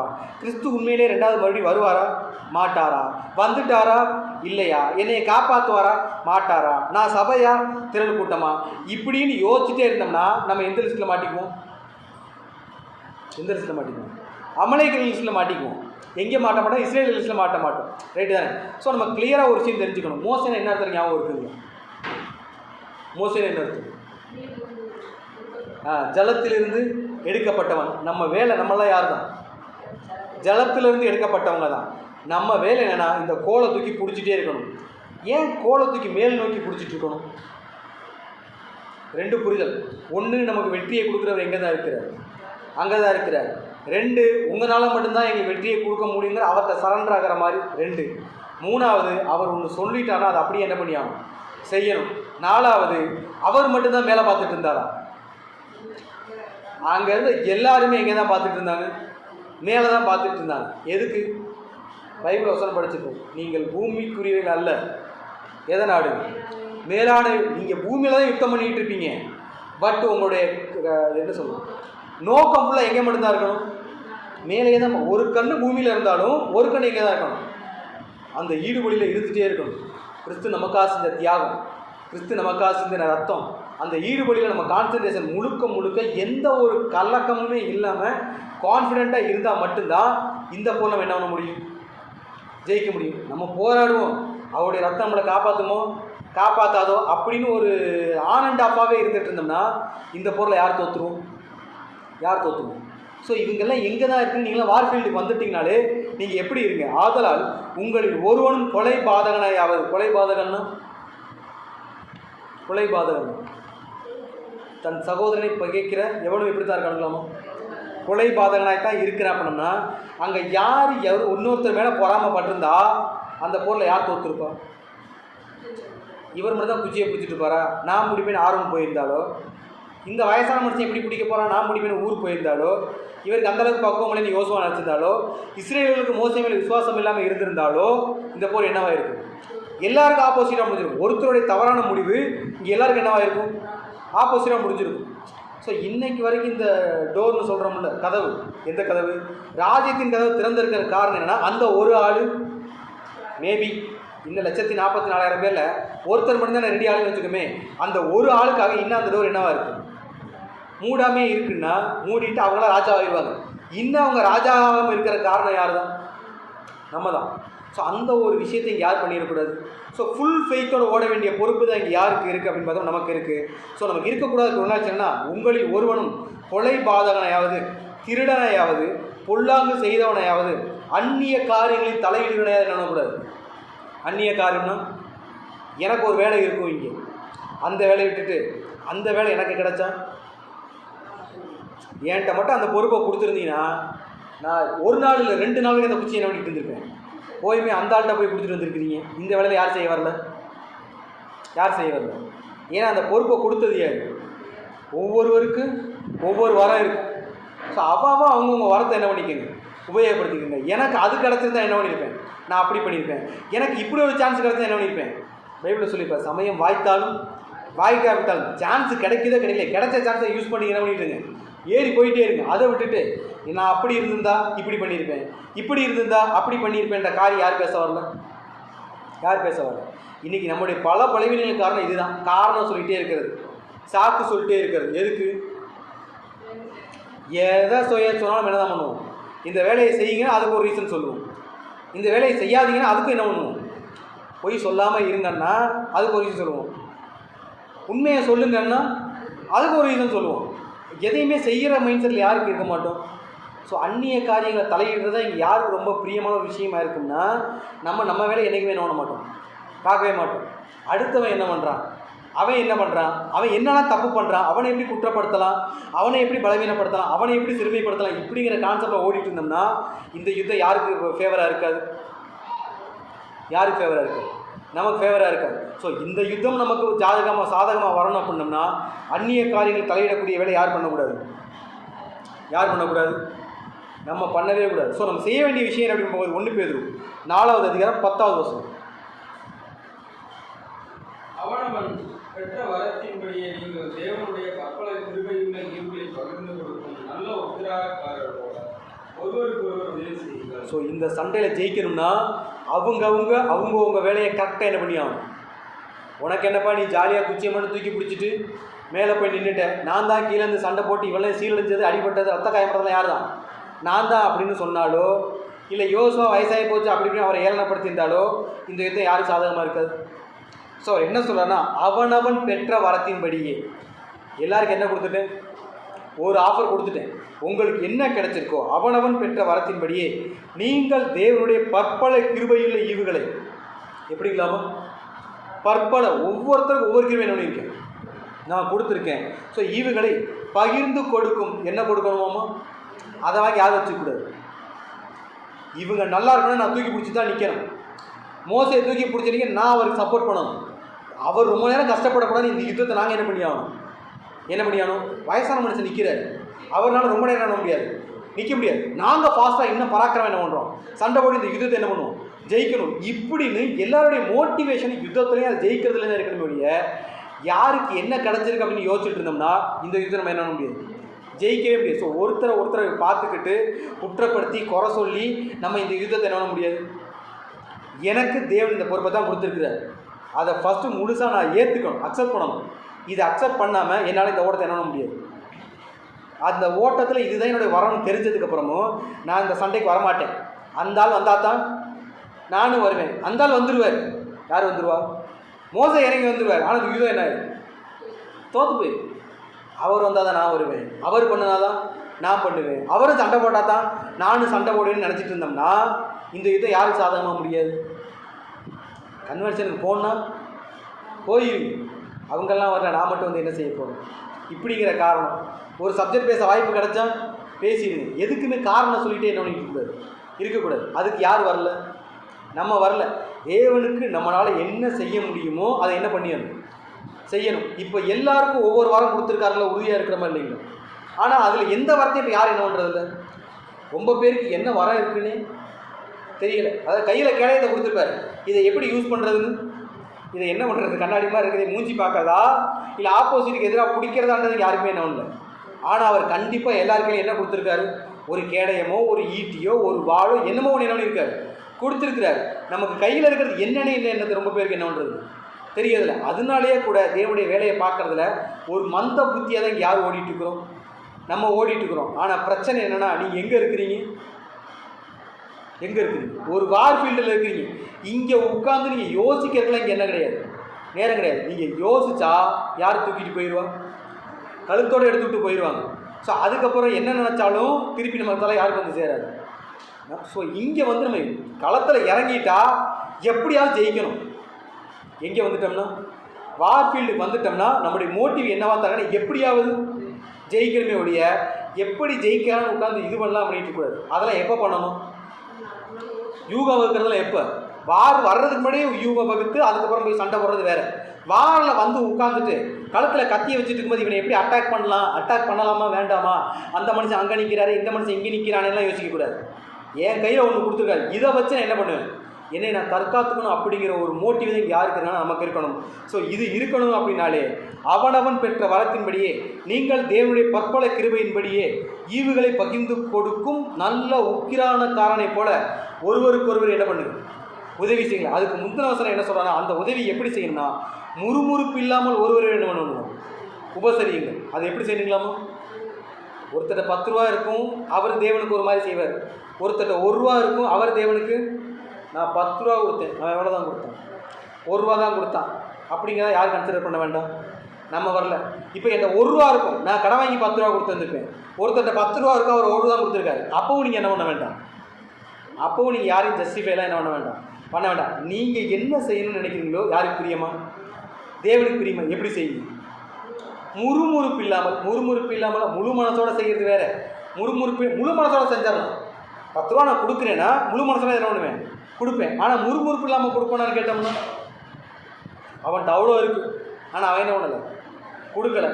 என்கிட்ட இவ்வளோ தான் இருந்துச்சு, ஆனால் நான் முழு மனசில் எவ்வளோ கொடுத்துருக்கேன், அப்போவே நான் கொடுத்தது என்ன ஆகிடும், எக்ஸ்பைரி ஆகிடும், ரைட்டு தானே. ஸோ அந்த ஒரு கான்செப்டில் யார் போகக்கூடாது. யுத்தத்துக்கு போயிட்டோம்னா என்னால் என்ன முடியுமோ அதை 100 out of 100 தான் யார் கொடுக்கணும், நம்ம கொடுக்கணும். அங்கே போய் ஆன் அண்ட் ஆஃபால் யோசிச்சுலாம் யாரும் இருக்கக்கூடாது. நம்ம இருக்கக்கூடாது. ஸோ இதை செஞ்சோம் அப்படின்னாலுமே என்னைக்கு ஆன் அண்ட் ஆஃப் இல்லாமல், ஆன் அண்ட் ஆஃப்னா புரியுதுங்களே, பண்ணுவோமா வேண்டாமா, ஓடுவோமா வேண்டாமா, நம்மளால் முடியுமா முடியாது, இந்த ஒரு மைண்ட் செட் இல்லாமல் ஸ்ட்ராங்கான ஒரு ஃபெய்த்துக்குள்ளே என்னைக்கு போகிறோமோ அன்னைக்கு தான் அவர் நமக்கு கொடுக்கக்கூடிய விஷயம் என்ன அப்படின்னு பார்க்கும்போது ரோமர் 4வது அதிகாரம் 4ஆம் வசனம். கிரியை செய்கிறவனுக்கு வருகிற கூலி கிருபை என்று எண்ணப்படாமல் பணம் என்று எண்ணப்படும். என்ன எண்ணப்படுங்களாமா? கிரியை செய்கிறவனுக்கு வரிய கூலி கிருபை என்று எண்ணப்படாமல். ஸோ அவர் ஒன்று செய்யுங்கன்னு சொல்லிட்டார், தேவன் சொன்னதை அப்படியே செஞ்சுட்டு அப்படின்னா நமக்கு அவர் எப்படி கொடுக்குறாருங்களாமா? கட்டாயமாக அதை திருப்பி செலுத்துறதுக்கு யார் ரெடியாக இருக்கிறது? யார் ரெடியாக இருக்கிறது? கொடுங்கள் அப்பொழுது உங்களுக்கு, லூக்கால படித்தோம்ல, என்ன கொடுத்தா உங்களால் என்ன கொடுக்க முடியுமோ அதை எப்படி கொடுங்க, எப்படி கொடுங்க, முழு மனசோட முறுமுறுப்பு இல்லாமல் நீங்கள் கொடுங்க. அவர் திருப்பி அதே மாதிரி யாருக்கு கொடுப்பார்? நம்ம கொடுப்பார். அதை நம்ம எதிர்பார்ப்போட நமக்கு கிடைக்குமா கிடைக்காத சந்தேகத்தோட கோயிலில் போட்ட உண்டியல் காசு எப்படி நமக்கு வராதோ அது மாதிரி ஒரு ஆனண்டாப்போட மைண்ட் செட்லேயே தேவனுக்கு நம்ம வேலை பார்த்துட்டு இருந்தோம்னா அவர் எப்படித்தான் இருப்பார்? நம்ம ஆனண்டாப்பாக இருந்தோம்னா அவரும் ஆனண்டாப்பாக தான் இருப்பார். ஸோ அந்த ஒரு மேட்டுக்குள்ளே யாரும் போயிடக்கூடாது. ஸோ செய்யணும்னு முடிவு பண்ணிட்டோம்னா ஒன்றும் வராதிங்க. எங்கே வராதிங்க? சண்டை போடுறதுக்கு வராதிங்க. சண்டை போட வந்துட்டா என்ன பண்ணுங்க? யாருக்காக? உங்களுக்காக. சண்டை போட யார் செத்து போயிருவீங்க? நீங்கள் செத்து போயிருவீங்க. இங்கே வந்துட்டு ஏன்டா வந்தோம்னா என்ன பண்ணிட்டு இருக்காதிங்க, யோசிச்சுட்டுலாம் இருக்காதிங்க. இங்கே வந்து நீங்கள் என்ன யோசித்தாலும் ரிசல்ட் யாருக்கு ஆப்போசிட்டாக தான் இருக்கும்? உங்களுக்கு ஆப்போசிட்டாக தான் இருக்கும். ஸோ ஜெயம் நமக்கு அவர் கொடுக்கணும்னா அவர் என்ன சொன்னாரோ அதை அப்படியே செய்ய வேண்டிய பொறுப்பு தான் யாருக்கு இருக்குது? யாருக்கு இருக்குது? ஸோ அதுக்கு நம்ம செய்ய வேண்டிய விஷயங்கள் 1 பேதுரு 5ஆம் அதிகாரம் 9வது வசனம். விசுவாசத்தில் உறுதியாயிருந்து அவனவனுக்கு எதிர்த்து நில்லுங்கள். எப்படி நிற்கணுங்களாமா? மோசே எப்படி அமலேக்கியர்களுக்கு விரோதமாக தன்னால் முடியாதுன்னு தெரிஞ்சும் கூட தேவனிடத்தில் விசுவாசத்தில் உறுதியாக இருந்து அவனுக்கு எதிர்த்து நின்னாரோ அதே மாதிரி இப்போ யார் நிற்கணுமாமா? ஸோ விசுவாசத்திலே உறுதியாக இருந்து அவனுக்கு எதிர்த்து நின்றுங்கள். உலகத்தில் உள்ள உங்கள் சகோதரத்தில் அப்படிப்பட்ட பாடுகள் என்ன பண்ணுங்களாமா? நிறைவேறி வருகிறது என்று நீங்கள் என்ன பண்ணியிருக்கீங்க? தெரிஞ்சிருக்கீங்க. உங்களுக்கு இதெல்லாம் தெரியாதெல்லாம் இல்லை. சண்டைக்கு போனோம்னா இது எல்லாம் நடக்கும். எதெல்லாம் நடக்கும்? அங்கே வந்து சிமெண்ட் ரோடெலாம் போட்டு வச்சுருக்க மாட்டாங்க, டைல்ஸ்லாம் இருக்காது. நடந்தால் கல் குத்தும் முள்ளு குத்தும் என்ன வேணால் நடக்கும். காலை வெட்டலாம், கையை வெட்டலாம், கழுத்தை வெட்டலாம், என்ன வேணால் பண்ணலாம். இதெல்லாம் நடக்கும். யாருக்கு நல்லாவே தெரியும்? தெரிஞ்சு தானே வந்தீங்க, தெரிஞ்சு தானே சண்டை பண்ண வந்தீங்க. சண்டை போடுங்கிறார். யாரை எதிர்த்து? அமலேக்கியர்களை எதிர்த்து, சாத்தானை எதிர்த்து, உலகத்தை எதிர்த்து, கெட்ட குணாதிசயங்களை எதிர்த்து, தவறான கிரிகளை எதிர்த்து நீங்கள் என்ன பண்ணுங்க? சண்டை போடுங்க. நீங்கள் போடுவீங்கன்னு நம்பி தான் அங்கே ஒருத்தர் குச்சியை பிடிச்சி என்ன பண்ணிட்டு இருக்கிறார்? அவங்க அப்பாட்ட கெஞ்சிட்டு இருக்கிறார். நான் நிற்கிறேன் அவங்களுக்காக. நான் யார் நிற்கிறேன்? அவங்களுக்காக நான் நிற்கிறேன், அவங்கள விட்டுறாதீங்கன்னு நீங்கள் சண்டை போடுவீங்க நம்பி தான் ஒருத்தர் மேலே நின்றுட்டுருக்கார். அவங்க 2 பேர் நம்பிக்கை என்ன பண்ணிக்காது? இங்கே யாருன்னா ஆண்டவராகிய நம்ம சண்டை போடுவோம், நம்ம ஜெயிப்போம்னு சொல்லிட்டு தான் இன்னைக்கு வரைக்கும் நமக்கு என்ன பண்ணிட்டு இருக்காருங்களாமா? பரிந்து பேசிட்டு நின்றுட்டு இருக்கிறார். அவருடைய சிலுவை தூக்கி முன்னாடி காட்டிட்டு இருக்கிறார். யார்கிட்ட? இவங்களுக்காக தான் என்ன பண்ணேன், நான் பலி செலுத்தினேன், ஈடுபடியை செலுத்தினேன், இவங்களுக்கு இன்னொரு வாய்ப்பு கொடுங்கன்னு நமக்காக ஒருத்தர் கெஞ்சிட்டே இருக்கிறார். யார் நம்பி? நம்மளை நம்பி. உங்களை இந்த ஓட்டத்துக்கு உண்மை இல்லை என்று என்ன பண்ணியிருக்காருங்களாமா? அழைச்சிருக்கிறார்னா அந்த அழைப்புக்கு உரிய மரியாதை யார் கொடுக்கணும்? நம்ம கொடுக்கணும். ஸோ மோசேக்கு இந்த விசுவாசம் நமக்கு இல்லைன்னா 100 வயசு நான் எப்படி நிற்க போகிறேன்னு நினச்சிருந்தானா அப்போ யார் தோற்றுருப்பான்? மோசையை தோற்றுருப்பார். மோசையை தோற்ற யாரும் தோற்றுருவார். ஸோ அவருக்கு இருந்த விசுவாசம் யோசுவாவுக்கு இருந்துச்சு. யோசுவாவுக்கு இருந்த ஜனங்கள் அந்த அந்த விசுவாசம் யுத்த ஜனங்களுக்கு இருந்த மாதிரி யாருக்கு அதே விசுவாசம் இருக்கணும்? நமக்கும் இருக்கணும். அந்த விசுவாசம் நமக்கு இல்லை அப்படின்னா நம்மளால் இந்த யுத்தத்தில் என்ன பண்ண முடியாது, என்ன பண்ண முடியாது. ஏன் அப்படின்னா நம்மளை கூப்பிட்டு எப்படி கூப்பிட்டுருக்காருன்னா 1 தீமோத்தேயு 1ஆம் அதிகாரம் 12வது வசனம். என்னை பலப்படுத்துகிற நம்முடைய கர்த்தராகிய இயேசு கிறிஸ்து என்னை உண்மை உள்ளவன் எண்ணி இந்த ஊழியத்துக்கு ஏற்படுத்தபடியால் அவரை ஸ்தோத்திரிக்கிறேன். என்ன சொல்லியிருக்காருங்களாமா? என்னை பலப்படுத்துகிற அப்படின்னா என்கிட்ட என்ன இல்லை, நான் போராட வந்துட்டேன், ஆனால் நான் ஜெயிக்கணும்னு எனக்காக ஒருத்தர் மேலே நிற்பார் அப்படிங்கிற பிலிவ் எனக்கு இருக்குது. அப்படி நான் நம்புவேன். இந்த ஓட்டத்தை உண்மையாக ஓடுவதை யார் நம்மளை கூட்டிகிட்டு வந்திருக்கிறது? நம்மளை கூப்பிட்டு வந்திருக்காருன்னா அவர் முழு மனசோட நன்றி செலுத்தி மகிமைப்படுத்தி அந்த ஓட்டத்தை முழுசாக ஓடி முடிக்க வேண்டிய பொறுப்பு யாருக்கு இருக்குது? அந்த ஃபெய்த்து என்னைக்கு நமக்குள்ளே வருதோ, எனக்காக கடைசி வரைக்கும் அவர் நிற்பார் அப்படிங்கிற ஃபெய்த்து என்னைக்கு நமக்குள்ளே வருதோ அன்னைக்கு அவருக்கு நம்ம கொடுக்கக்கூடிய வாக்குத்தத்தம் என்ன அப்படின்னு பார்க்கும்போது உபாகமம் 31வது அதிகாரம் 6வது வசனம். நீங்கள் பலம் கொண்டு திடமனதாய் இருங்கள். அவர்களுக்கு பயப்படவும் திகைக்கவும் வேண்டாம். உன் தேவனாகிய கர்த்தர் தாமே உன்னுடைய கூட வருகிறார். என்ன சொல்லிட்டாருங்களாமா? நீங்கள் ஃபஸ்ட்டு ஸ்ட்ராங்காக நீங்கள் போராடணும் முடிவு முன்னாடி போங்க. உங்கள் முன்னாடி யார் நிற்பா? ஸோ நீங்கள் பலம் கொண்டு திடமானதாக இருங்க. அவங்களுக்கு எதிர்கொண்டு என்ன பண்ணுங்க? முன்னாடி போங்க. யார் பின்னாடி வந்துகிட்டே இருக்கிறது? ஒருவேளை பலம் கொண்டு திடமானதாக இல்லாமல் முன்னாடி போகாமல் இருந்தால் யார் பின்னாடி வரமாட்டார்? அவர் பின்னாடி வரமாட்டார். அவர் பின்னாடி வரமாட்டாருங்க. யார் முன்னாடி வந்துட்டு இருக்கிறா? சாத்தான வந்துட்டு இருக்கிறான், அமலேகள் வந்துட்டு இருக்கிறாங்க, நெகட்டிவிட்டி வந்துட்டு இருக்குது. நம்மளால இதை பீட் பண்ணவே முடியாது. யார் இல்லாமல்? அவர் இல்லாமல். நீங்கள் முன்னாடி போய்கிட்டே இருங்க. உங்களை ப்ரொடெக்ட் பண்ணுறது யார் வேணும்? ஸோ அந்த விசுவாசம் கூட இல்லாமல் இந்த போரில் யாரால் ஜெயிக்க முடியாது? யாரால் ஜெயிக்க முடியாது? ஸோ நம்ம எந்த ஓட்டத்துக்கு ஓட அழைக்கப்பட்டோமோ அந்த ஓட்டத்துக்கு முழு மனசோட ஓடணும். எந்த அளவுக்கு முழு மனம்? அவர் சொல்லியிருப்பார்ல யாத்திராகமம் 17 லாஸ்ட் வசனத்தில், அமலேக்கியர்களை இந்த பூமியில் எங்குமே இராதபடிக்கு என்ன பண்ணலாமா? தலைமுறை மொத்தமாக அடித்து டெமாலிஷ் பண்ணுங்கன்றார். இங்கே நம்மளும் எதனால் டெமாலிஷ் பண்ணணும்?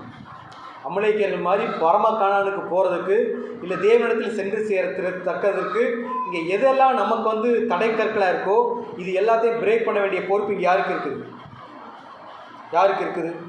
நமக்கு இருக்குது. அதை செய்யாமல் நம்மளால் என்ன பண்ண முடியாது? என்ன பண்ண முடியாது? ஸோ நீங்கள் போராடுங்க. எகோவா நிசின்னு ஜெயத்தை நம்ம கொடுக்க போகிறது யார் தான்? நீதிமொழிகள் 21வது அதிகாரம் 31ஆம் வசனம். குதிரை யுத்த நாளுக்கு ஆயத்தமாக்கப்படும், ஜெயமும் பெற்றார். யாருனால வருங்களாமா? குதிரையை ஓடணும், போராடணும், இல்லாட்டி என்ன கிடையாது. ஸோ நீங்கள் ஓடுங்க. நீங்கள் எதுக்கு ரெடியாக இருந்தால் போதும்? வார் ஃபீல்டுக்கு வந்தீங்கன்னா சண்டை போட ரெடியாக இருந்தால் மட்டும் போதும். சண்டையை ஜெயிக்க வைக்கிறது யார் பொறுப்பு? அவர் பொறுப்பு. அதை செய்யாமல் நான் சண்டையே போட மாட்டேன், எனக்கு வெற்றி மட்டும் வேணும் அப்படின்னா என்ன கிடைக்காது? அங்கே சாகிற 10 பேரில் யார் ஒரு ஆளாக மாட்டிக்குவோம்? நம்மளும் ஒரு ஆளாக மாட்டிக்குவோம். ஸோ அந்த ஒரு தாட்டுக்குள்ளே யார் போயிடக்கூடாதுன்னா நம்ம போயிடக்கூடாது. அப்படியே இன்னொரு வசனம் வெளிப்படுத்தல் 12ஆம் அதிகாரம் 11ஆம் வசனம். மரணம் நேரிடுகிறதா இருந்தாலும் அதற்கு தப்பும்படி தங்கள் ஜீவனையும் பாராமல் ஆட்டுக்குட்டியின் ரத்தத்தினாலும் தங்கள் சாட்சியின் வசனத்தினாலும் அவனை ஜெயித்தார்கள். எப்படி தான் அவனை ஜெயிக்க முடியலாமா? அவனை எப்படி தான் ஜெயிக்கணுங்களாமா? மரணமே நேரிடுகிறதா இருந்தாலும் அதற்கு தப்பும்படி தங்கள் ஜீவனையும் பாராமல். அமலேக்கியர்கள் சண்டைக்கு வரும்போது கத்தி எடுத்துட்டு கழுத்துக்கு வரும்போது ஐயோ நான் செத்துருவனின் பின்னாடி ஓடிட்டோம்னா என்ன ஆயிடுவோம்? செத்துவோம். ஆனால் என்ன சொல்லியிருக்காங்கன்னா மரணம் நேரிடுகிறதாயே இருந்தாலும் அதற்கு தப்பும்படி தங்கள் ஜீவனையும் பாராமல் ஆட்டுக்குட்டியின் ரத்தத்தினாலும். நமக்காக ஒருத்தர் என்ன பண்ணிட்டு இருக்கிறாரு? ஈடுபடியை செலுத்திட்டு நமக்காக ஒருத்தர் பரிந்து பேசிட்டு நிற்கிறாரே அப்படிங்கிற கன்சர்ன் யாருக்கு வேணும்? நமக்கு வேணும். ஸோ ஆட்டுக்குட்டியானுடைய ரத்தத்தினாலும் தங்கள் சாட்சியின் வசனத்தினாலும் யாரை ஜெயிச்சாங்களாமா? இது ரெண்டுமே வேணும். மோசே அங்கே நிற்கணும், போராட்டமும் கீழே நடக்கணும். இது ரெண்டில் எது ஒன்று நடக்கலைனாலும் இந்த யுத்தம் யார் கையில் இருக்காது? யார் கையில் இருக்காது? நம்ம கையில் இருக்காது. ஸோ கடைசியாக ஒரு வசனம் வாசிக்கலாம். வெளிப்படுத்தல் 21ஆம் அதிகாரம் 7ஆம் வசனம். எல்லாவற்றையும் சுதந்திரத்துக் கொள்வான், நான் அவன் தேவனாய் இருப்பேன், அவன் என் குமாரனாய். ஏன் நம்ம ஜெயிக்கணுங்களாமா? இந்த போரில் நம்ம ஏன் ஜெயிக்கணும் அப்படின்னு பார்த்தோம்னா, ஜெயிச்சாதான் நம்ம யாராக இருப்போம்? நான் அவர்களுக்கு தேவனாக இருப்பேன், அவர்கள் என்னுடைய குமரனாக இருப்பேன்னா இந்த வெற்றி நமக்கு ரொம்பவே மஸ்ட்டு. ஸோ தேவன் நம்ம கூட இருக்கிறார் அப்படின்னு சொல்லிட்டு எந்த அளவுக்கு ஸ்ட்ராங்காக அமலேக்கியர்கள் மாதிரி இருக்கக்கூடிய இந்த ஜனங்களையும் இந்த கேரக்டர்ஸையும் நம்ம எதிர்த்து போராடணுமோ அவ்வளோ கூட வெற்றி நமக்கு சாதகமாக யார் முடிச்சு கொடுப்பானா? பிதாவுக்கு தேவன் முடிச்சு கொடுப்பார். அந்த இடத்துல அவங்க வச்ச பேர் தான் என்னென்னா ஜெகோவா நிசி. நான் போராடுறேன், ஆனால் வெற்றி யார் தான் எனக்கு கொடுப்பார்? அவர் தான் கொடுப்பார். ஸோ எங்கேயுமே நம்முடைய மேட்டின்மை பாராட்டுதல் இல்லாமல் தேவனுக்கு முன்னாடி நம்ம முழுமையாக நம்மளை தாழ்மைப்படுத்தி, உலகத்தில் ஒரு கண்ணும் வேற கண்ணும் இன்னொரு கண்ணு எங்கே இருக்குங்க? தேவனை நோக்கி உலகத்தில் போராடணும்னா அங்கேருந்து வர்ற சவுண்டத்தை இங்கே என்ன பண்ணியாகணும்? பாஸ் பண்ணணும். நம்ம டேரெக்டாக இங்கே மட்டுமே ஃபோக்கஸ் பண்ணிட்டு இருந்தால் நம்முடைய கவனம் எங்கேயெல்லாம் போயும்? ஸோ பூமியில் உள்ளவைகள் அல்ல, நீங்கள் எதை நாடுங்க? மேலானவைகளே நாடுங்க. ஸோ அந்த ஒரு நாட்டை என்னைக்கு நம்ம அதிகமாகுதோ ஈஸியாக இந்த போரில் யார் ஜெயிச்சிடலாம்? நம்ம ஜெயிச்சலாம். ஸோ இந்த வெற்றியை நம்ம எளிமையாக கொண்டாடணும்னா தேவனுக்கு முன்னாடி கீழ்ப்படிஞ்சு முழுவதும் தாழ்ந்து நம்முடைய விசுவாசத்தையும் நம்முடைய பலத்தையும் முழுவதும் தேவனுக்கு ஒப்பு கொடுத்தா இந்த போரில் என்ன பண்ணிடலாம்? ஈஸியாக ஜெயிச்சலாம். ஸோ உலகத்தில் ஏற்படக்கூடிய இந்த போராட்டங்களில் தேவனுக்கு பிரியமாய் நடந்து இதில் வெற்றி பெற தேவன் தாமே கிருபை செய்வாராக. கேட்ட சத்தியங்களை தேவன் ஆசீர்வாதம் தருவாராக. ஆமாம்.